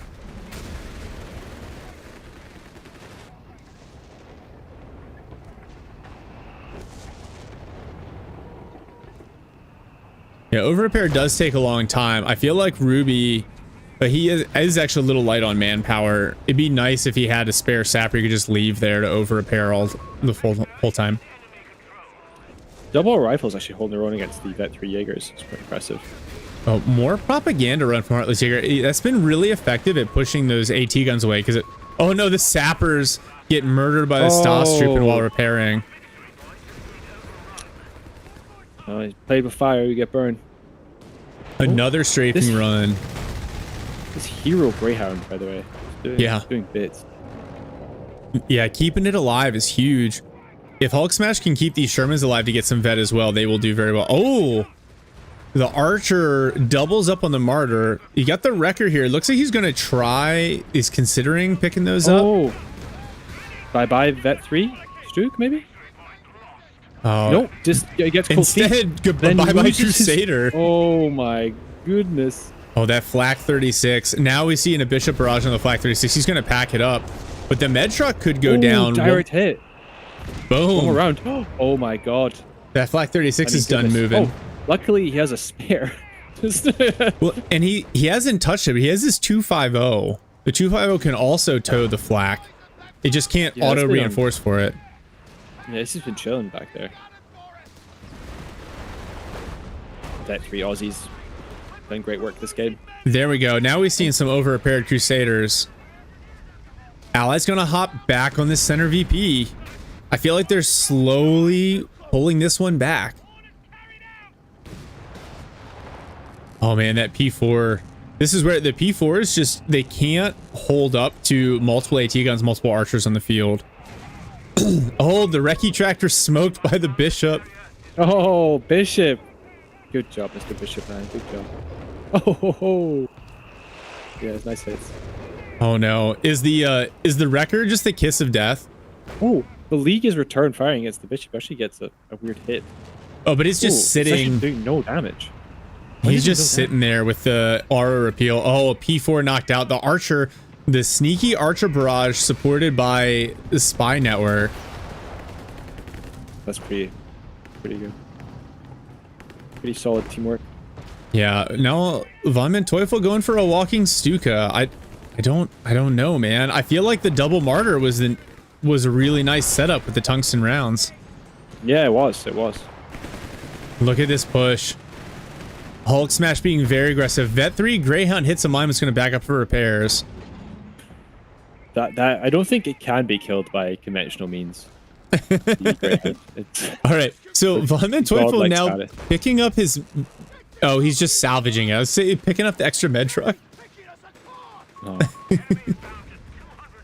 Yeah, it really does feel like the Allies have fully battled this one back. Oh, underground demo. But the Jaegers see it again. So Jaeger gets away before he loses his squad. The ever-present strafing run forces away a machine gun. Oh, multiple Panzer Jaegers here in the middle. And the Crusaders over-repair Crusader. Oh no! Bishop. The Bishop barrage. That's Beautiful work. Beautiful work. A lot of bleed. And now Hulk Smash getting the 76 mil up gun on his Shermans. Oh, I didn't realize he has 2 bishops now. I guess he has the light vehicle training, right? So it's like, might as well just double down. Yeah, and look at the damage they're doing to the P4s. Yeah, they killed the piles repairing it as well. Good job, Mr. Bishop. At Frosty's point, the repair bunker would have been really, really nice. Walking Stuka here, but like, what do you even shoot at with the walking Stuka?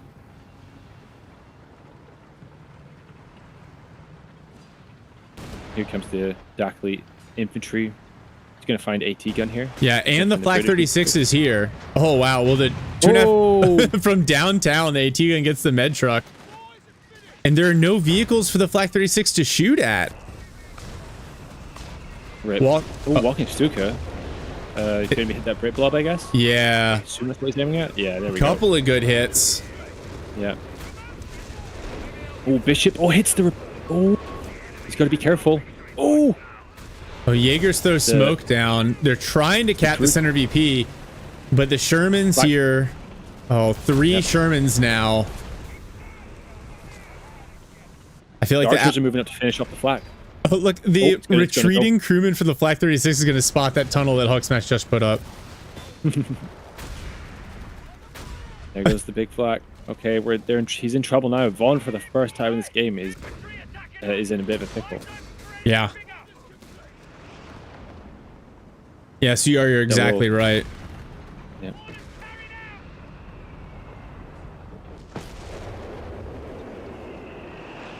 Oh, the LEIG Bishop Raj coming in. One more shot will clear that Vet 2. But of course now we can't get a hit. There it is. Vet 2 cleared from the LEIG. At least that Vet 3 Stug is still there. This is his 3rd medical truck. Yeah. Yeah, and that's as pointed out in the chat, the downside to the med truck versus the standard utility truck that brings in the Flak 36 is it actually loses health when it goes med. Yeah. Yeah, the V1 didn't do what they needed to do, and I feel like it's too late for the KT between the archers. Oh, now Heartless Jaeger's gone for a martyr as well. Oh no, the Stug D getting chipped away. Archers moving in for the kill here. A little bit of a whiff. Oh, this Crusader gets cold feet. Yeah, the Panzer Jaeger's actually in a nice spot to counter it. Yep. And the archers back away as well. They're on a Crusader chassis just flipped backwards. Always called in artillery. He wants to get rid of this LIG forever, which is fair enough. It's caused him a lot of heartache. Wow, and look at this. Allies now contesting the South VP. He finally found that 250 on tunnel duty this whole time. Smokes it. Oh, what is this? Is this another... Yeah, another propaganda war. They're trying to create space in the center, clear out the AT gun so these Jaegers can grab it. But Ruby doing a great job grabbing it. Oh, yeah, stand in there. Yep, you're good. What do you think the propaganda leaflets say to make the Allies run away so badly? The Americans have tiny pee-pee. They're the worst. The Statue of Liberty is kaput. Big Ben is kaput. Oh man, and there's just the DPS from the Shermans. Another P4 goes down. Oh. This looks like GG for the Axis here. They're still contesting. I didn't realize that was a mortar. Like a Vera mortar. Oh, nice. Smoke now anyway. Nice strafe onto the Archer, but these Crusaders are just driving. And Heartless Jaeger is just getting beat up here. Walking Stuka is trying to support. Now a V1. Oh, where's the V1 going? Where is the V1 going? Middle? For the VP? No, where is it going? Oh, the bishops! Oh, the Greyhound! No, Mr. Greyhound! Oh, right in the middle. Wait, where is it? Oh, right in the middle. Kills the Vickers, prevents the cap. But man, these Shermans are just on a roll here. P4 cannot compete. All of Jaeger's stuff is about to get just rolled up. That's a dead P4. On the middle VP, just chilling. Oh. Yeah, and Hulk Smash. Oh, he can get all these Panzer Grenadiers on retreat too if he flips with the Shermans. And now Von Manteuffel. Yeah, that's what he's doing. All of his. Sees it. Yeah. Oh my god, I cannot believe that Vet 3 P-Gren is going to get in the smoke to save the day. Nice. Oh my god. I respect it. That was cool. Oh, this martyr is... Yamada is kaput. Oh no.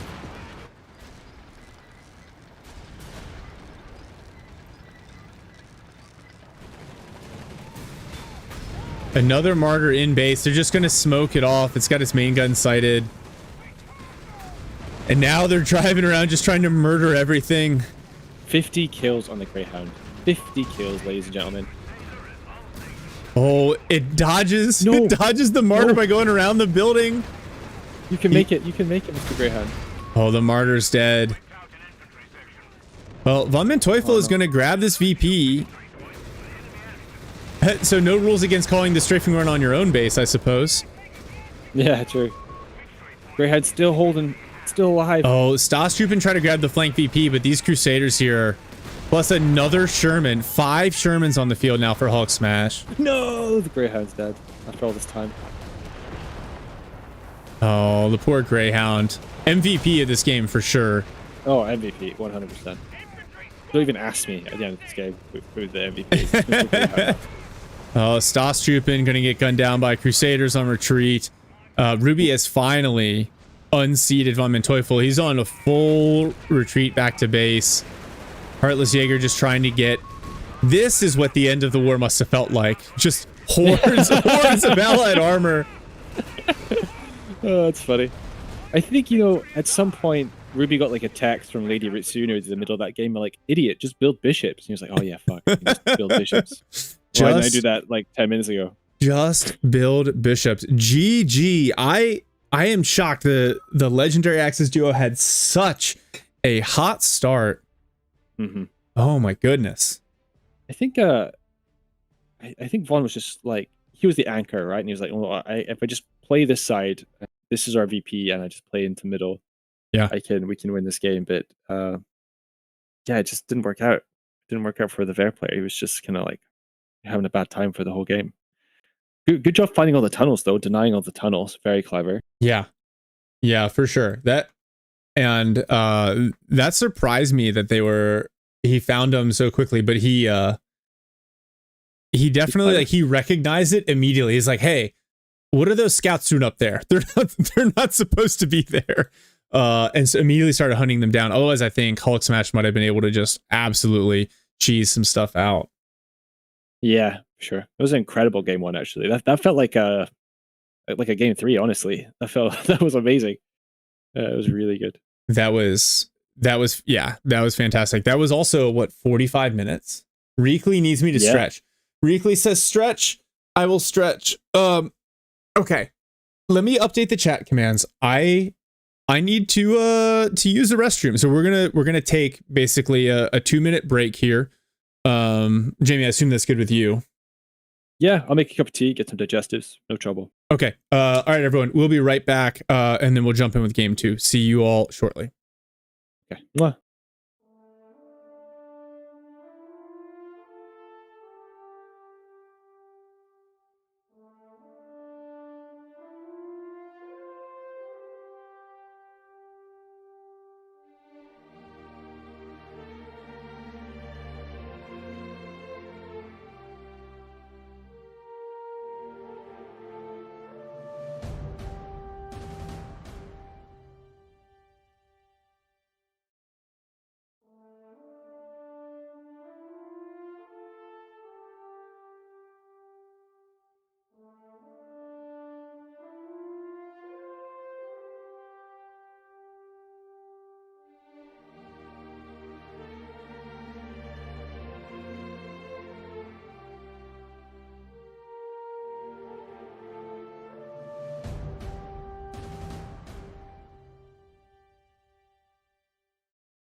All right. Here we go. I'm gonna turn Jamie back up a little bit on Discord. Yeah, all my stuff's at 100, so I couldn't increase. No, you're good. I want to make sure that people can hear you. I noticed in the recordings of the last time we played that you were also a little quiet. So, oh, sugars. Man, Liberator out here, goated mod, just handing out subscriptions for people running raffles. Let's see if we can load this one up. Yeah, we'll need to give Liberator a round of appreciation. He's doing too good. Yeah, he's unbelievable. All right. No, we already saw that one. Here we go. This is the one that we want. Observe match.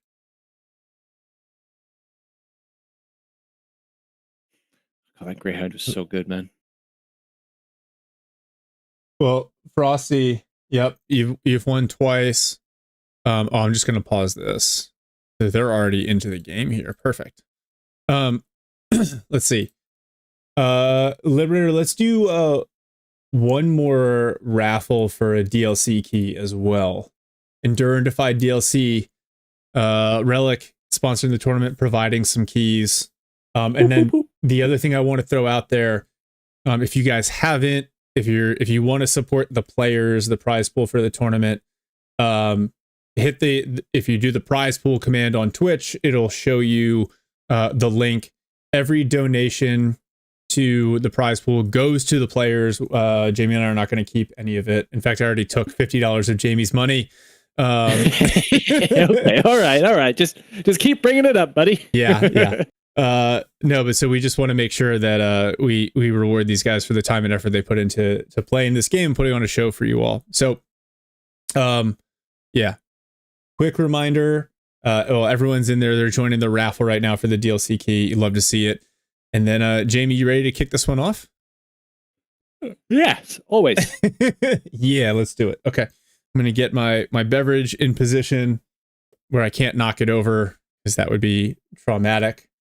And yeah, let's load in. I've got CoH3 and we are live. Oh no. Whoa, why is it going so fast? Does it look to you like it's going super fast? Yeah, I don't know why. It's on ×1 speed. All right, it's good now. It's good. It freaked me out though. I was like, did I forget? Oh yeah. Okay. It's slowing down now. Here we go. In blue, Heartless Jaeger playing USF. He's going barracks, engineer, Jeep. Makes sense. And we've got Von Manteuffel. He's also going Aussie sapper and straight into Aussie infantry. No tier 1 for him. No, he did get he did in the default position, which I'm just not used to seeing. On the opposite side, we've got Hulk Smash playing Wehrmacht in red. He's going Luftwaffe since he's been denied coastals. And Ruby is Dak here in purple going Kriegsmariners and immediately going Kriegsmariner in a half track. And you see them spreading out. I wonder if he just wants to really contest this allied fuel from the start as he caps up the opposite side. Navy boys love spreading out. There's a joke in there somewhere. We should play in the Navy. Kriegsmariner gets wiped. Right.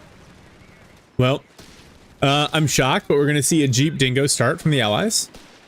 Wow. Oh, I love the Jeep. I've always loved the Jeep, even pre-buff. Oh, and these fall pyos are going to get pushed away here. And the Kriegsmariner, the 250, it's actually, the penetration from the Jeep's pretty high, so they do need to back off. And worth remembering, the Kriegsmariner cannot repair that vehicle. And now the Dingo's here. This could be a dead 250 if it gets caught out. Yeah, Carl, thank you for the sub. Oh, here we go. Now the Jeep's pushing. Dingo's just a little bit out of position. Minor engagement on the... Oh, the Pyos could grab this Jeep. Come on, Jeep. Come on, son. With their night sight MP40s? What is this? Relic? All right, anyway. Oh, God. All right. That was one of my least favorite design choices. The aesthetic of that skin was the night scopes for both the Avera and the American. What are we doing? I know there's a little bit of fantasy in all of this, but like, why? They look like paintball guns. That'd be a fun like April. add in like paintball effects. Oh, like the gunfire. paintball mod from GoldenEye? Yeah, exactly. Pew, pew, pew. All right, we're seeing more fall pyros from Hulk Smash. It makes sense. Fall pyros are good. Yeah, this Kettenkrad's been doing a lot of work, to be fair. Even though he's like lost every engagement, the Kettenkrad's been capping the map, so it's fine. Yeah, the early access map control, very, very strong. Not what we're used to seeing. And this is funny, the fall pyros are actually really good for this part of the map because they have that satchel by default. So if you make the mistake of jumping into that garrison, they can punish you for it very quickly. Yeah. No, it's kind of sad there's no Grens here. I think a Gren to merge into these fall pyros. Obviously, I'm trash. Like, you know, No, I'm trash, but it's, I don't know, three fall pyros? Like, I don't know. yeah, and once the fall pyros hit vet 1, they heal out of combat automatically. So there's definitely some value to that. Look at this, everybody in heavy cover, just big ranged engagements. Yeah, it's nice. No longer a rifleman aimlessly running at the enemy, taking nice positions, taking cover. It's cool. Good job, company. Yeah, nice changes. Very, like, everything feels like viable and unique in this patch so far. So I'm sure at some point someone will figure out a way to abuse one particular meta, but for right now, it feels good. Ruby going for the 2509. Jaeger does not have grenades, so he's kind of like miming like he does. But once this 250, once this autocannon hits, this Jeep is in trouble. And it pops now. Oh, good reactions. Is it going to be enough, though? Yeah, it looks like nice maneuver around the rock there. Jeep will get out of the way. Autocannon's in a great position to counter. He has the med kits, I think, but he could heal all the dudes here a bit. Yeah, and he's launcher on the fall pyros, disgusting. Okay. Oh, cannot book it. Well, that's the way you counter it, is by running at them with Aussies. Yeah. At close range. Oh, these Panzerjägers, they are getting burned down. Yeah, these Aussies doing really good work. Yeah, I love Aussies as a counter to DAC. I think it makes a lot of sense. Yeah, Tony's a big believer of the Aussies. Go. But again, we're seeing the map split exactly the same as last match. Yeah. Which makes sense with the design of this map, with the way the cutoffs are laid out, and then where the fuel is. It makes sense it would break down this way. Axis going to take it early, very slight VP lead here. Burn Me Please, also winning Endure and Defy DLC code. Well done. Congratulations. I don't feel good. Hulk's building a flak, but I'm worried that he doesn't have frontline to maintain it. He's got an MG42, you know? Yeah, at least he's got the Panzerjägers out already. So he'll at least be able to push off an early Humber. The flak can handle the Jeep and the Dingo, obviously. I really like the flak for laying. I think it's critical for most of the DAC builds. Oh, wow, look at this push here from Vaughn. I bet the anti-aircraft gun, the flak 30? Yeah, the flak 30. Even though it's a 2-centimeter flak, maybe they should have called it the flak 20. Oh, Sappers gunned down the STG Kriegsmariners. Cool, Mr. Humber guy. Good job. He's got to be careful of this Panzerjägers. We did see some tulips in our first game of the first semi-final. That was kind of cool, but that's probably the only time we'll see them. Yeah, there's no Polish battle group this time. Yeah. Maybe if we go to game 3 here. I love the kiting from Ruby with this 2509. Just doing a really good job countering this MG. Jaeger is going weapons support center as well, right? So maybe thinking about going heavy armored. Yeah. I could also see the Rangers with the NPC blob being very strong on this map. Always, yeah.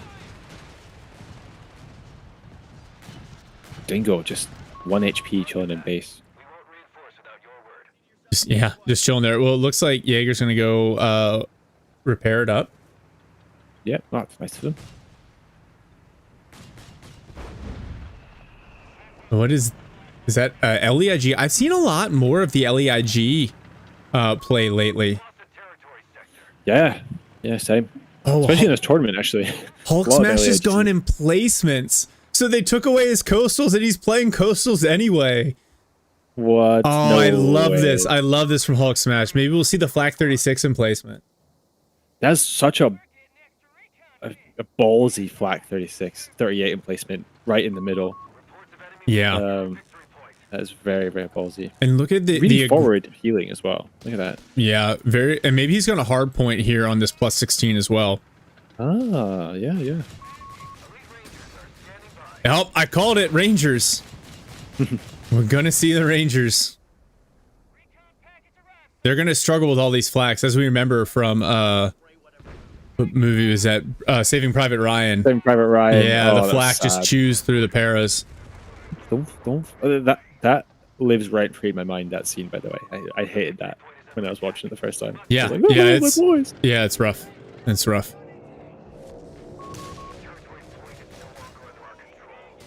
All right, here comes Von Manteuffel with the Aussie Blob and some Artie in support on this flak 30 here. The Humber chasing the Kettenkrad. Does he felt the mine there, but he hit it anyway. Now the flak thinking about it. Ooh, and it just cleans up the it. Humber. But that flag's also going to go down. Yeah, that's what I mean. That's what I was worried about. But I think it's kind of worth it if he can. I don't think he's going to be able to wipe this flag. So even with this 2-pounder here, I don't think he's going to be able to do it. The LEIG doing some work. The Panzerjäger's in this 2509, but yeah, he pops him out to take the shot on the GMC. He's going to get ambushed from this falls. Oh, he's called in the strafe as well, but he gets the kill on the flag. It's gone. Wiped. Wow. The Fallschirmjäger's in a good position, though. Yeah, they're good. Heartless Jaeger's good.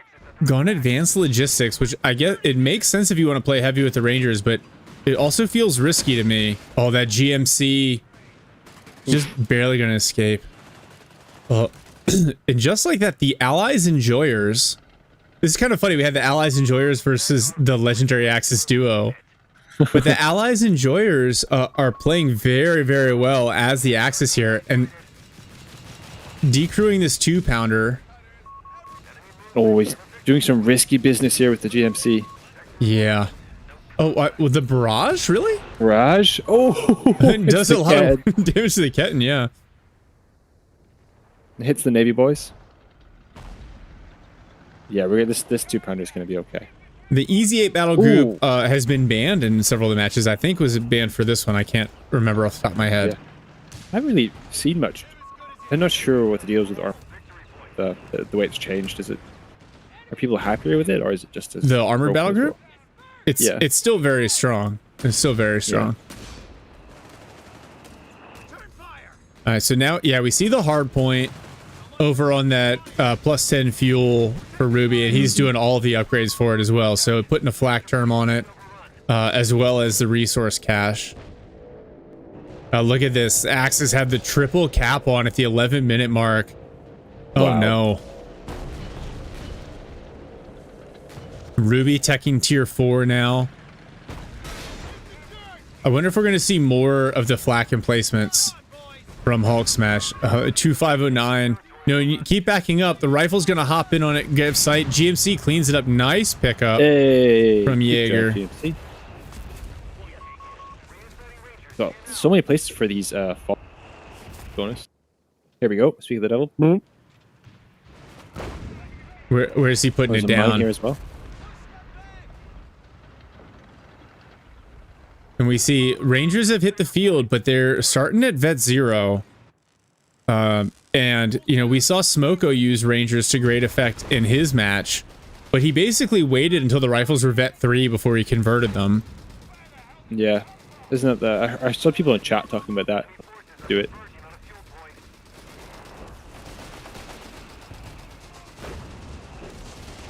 Look at this push here by the German airborne infantry. Fallschirmjäger is forced to bounce, but the fall pie is still hanging in.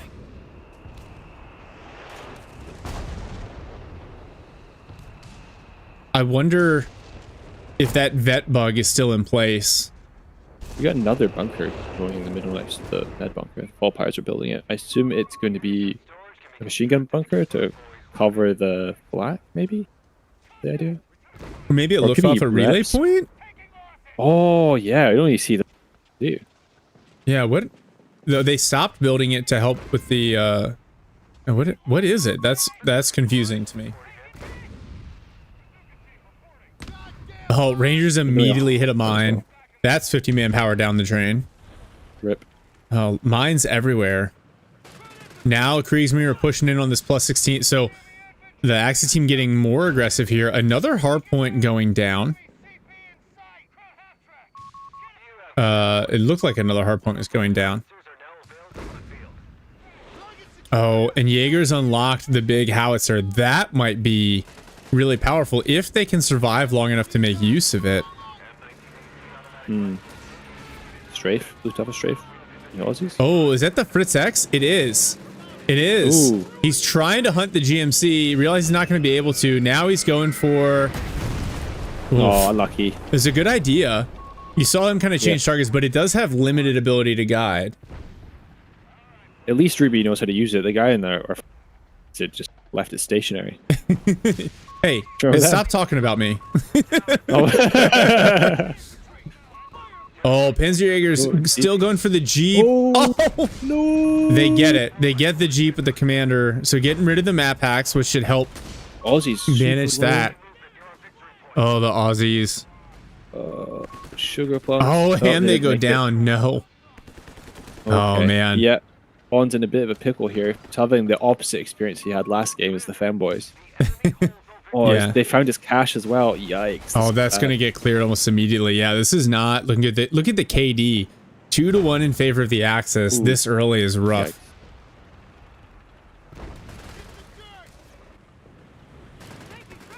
Yeah, and that GMC. Oh, and it whiffs its first shot too. Oh, come on, guys. Get it together. There's a hit, but you can tell the DAC vehicles have some upgrades now too, because it just shrugs off that first shot. AT gun lining up for this GMC. Yep. It's in position. Oh, and now artillery coming in on the GMC as well. Or, excuse me, on the AT gun. Walking Stuka on the way for Ruby. Oh, that's a weapon crate for the Rangers. Yeah, it was a repair bunker, so I guess they're wanting to keep their... Oh, they didn't even have any vehicles. that's really smart. That'll be for the DAC. Be for the flak and the... Mm-hmm. Is there anything else? Will it repair the other bunker? Oh, will it? I don't know. Do you think it repairs the flak? that'd be cool. That'd be busted. Oh yeah, here's another flak term. Yeah, Ruby's been... He's going to start hard pointing everything, which is going to make life really, really challenging. Walking Stuka comes in.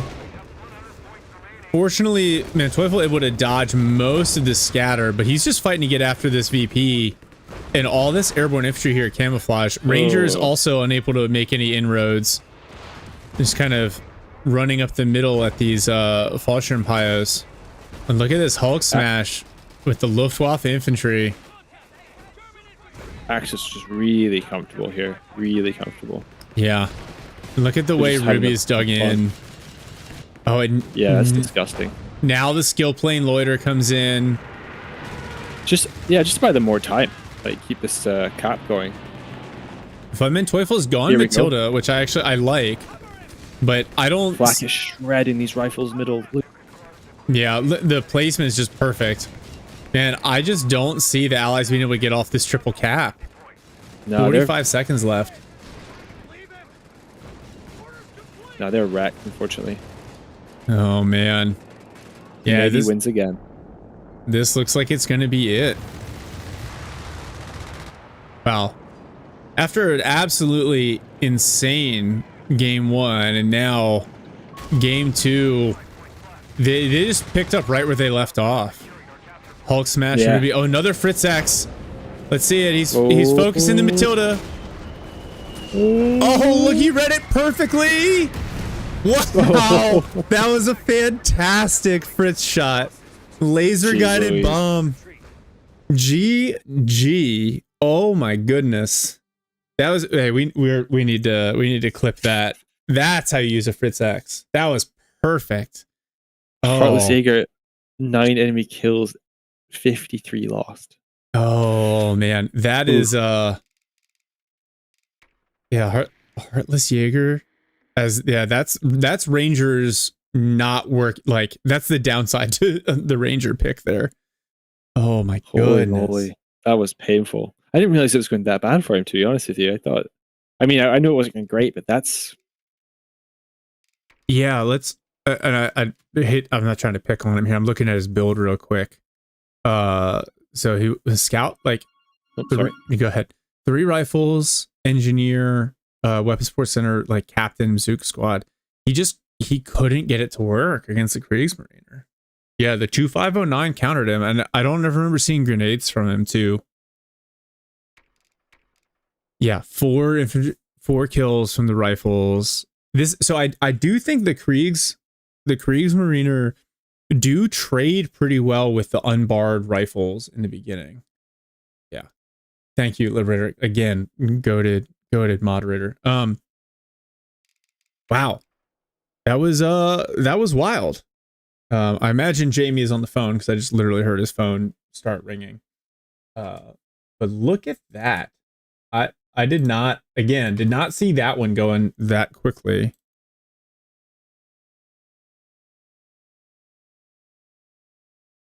All right. So while Jamie, before we get back into the discussion, we're just going to talk logistics for tomorrow.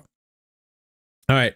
So the finals, obviously, going to be the Allies Enjoyers up against the Destroyers, Reekley and Nub.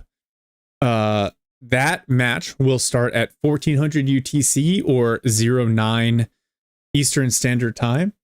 So same time as today's start. Rather Splendid Cromwell is going to be the co-caster here.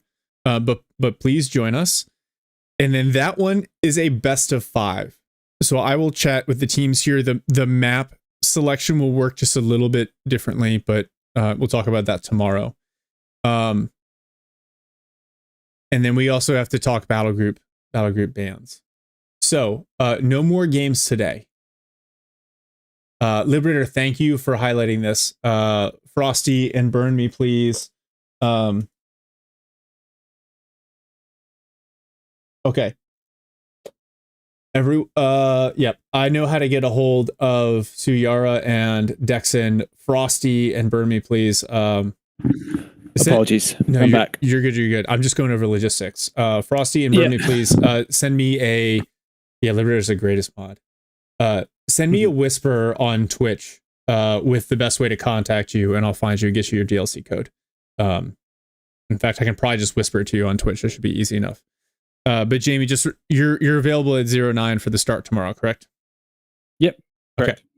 All right. So that'll be the start for the players. They'll get here a little early. We'll do the bans in advance. We got to talk a little bit about how we're going to do battle group bans for the best of 5, but it will be a best of 5 tomorrow, and then we're going to hand out a bunch of money and also some more DLC codes and maybe some t-shirts with Jamie's fantastic art on them. So Blush.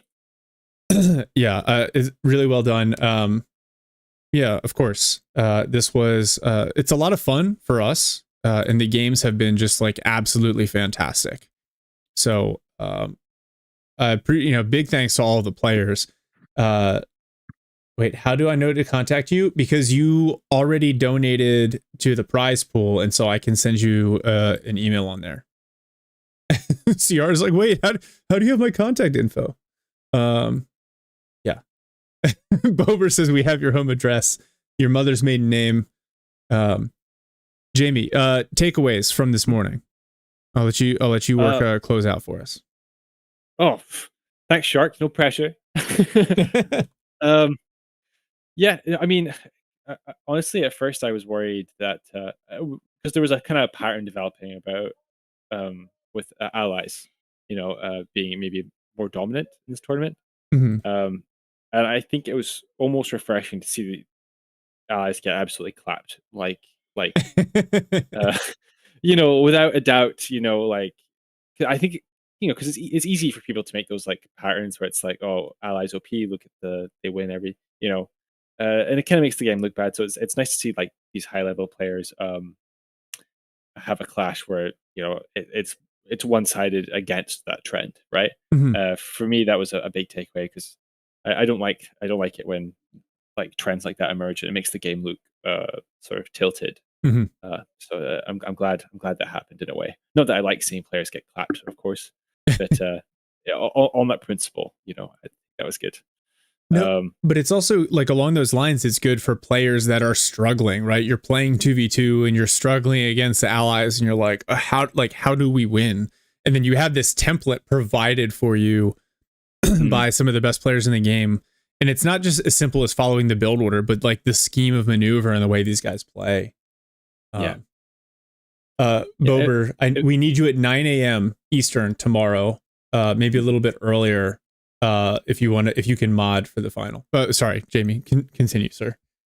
It was nice to see Luftwaffe because it's like it's obviously like one of the OG battle groups, and it was nice to see that it still has a really nice place.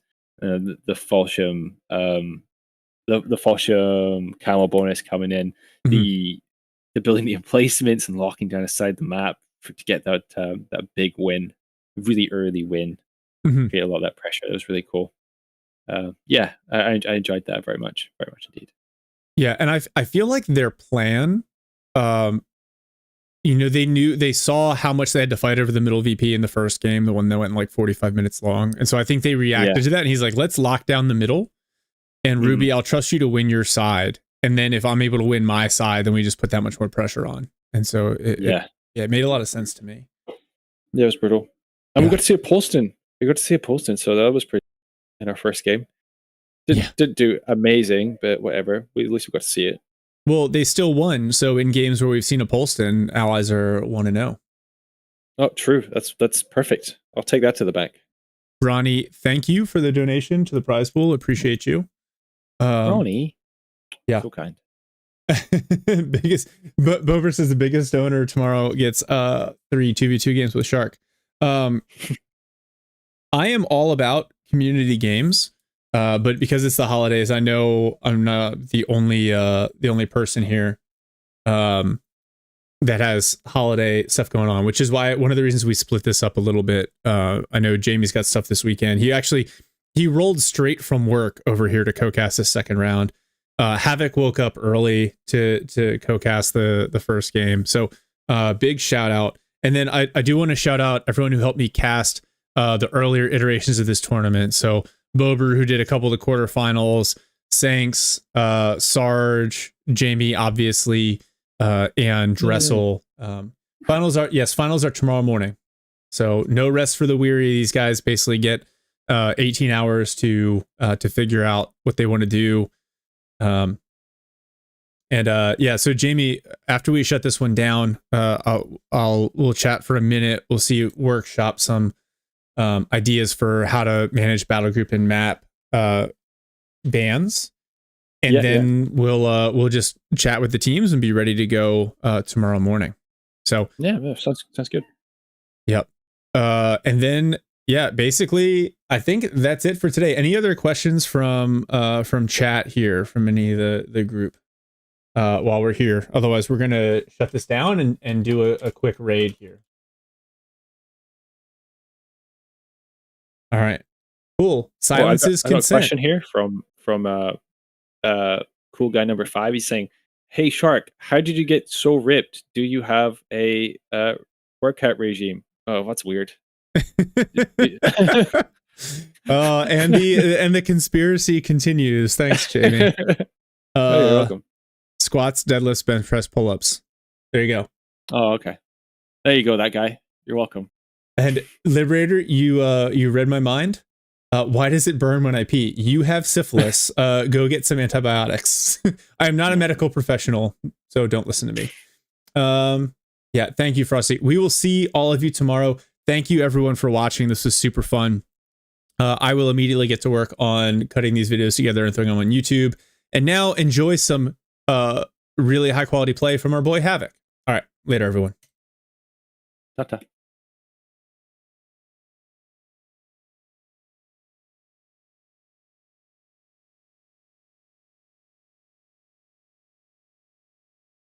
Jamie, you're the man. Yeah, we did it. We did it, Shark. That was fun, wasn't it? That was. That Excellent. was a lot of fun. So edit in studio.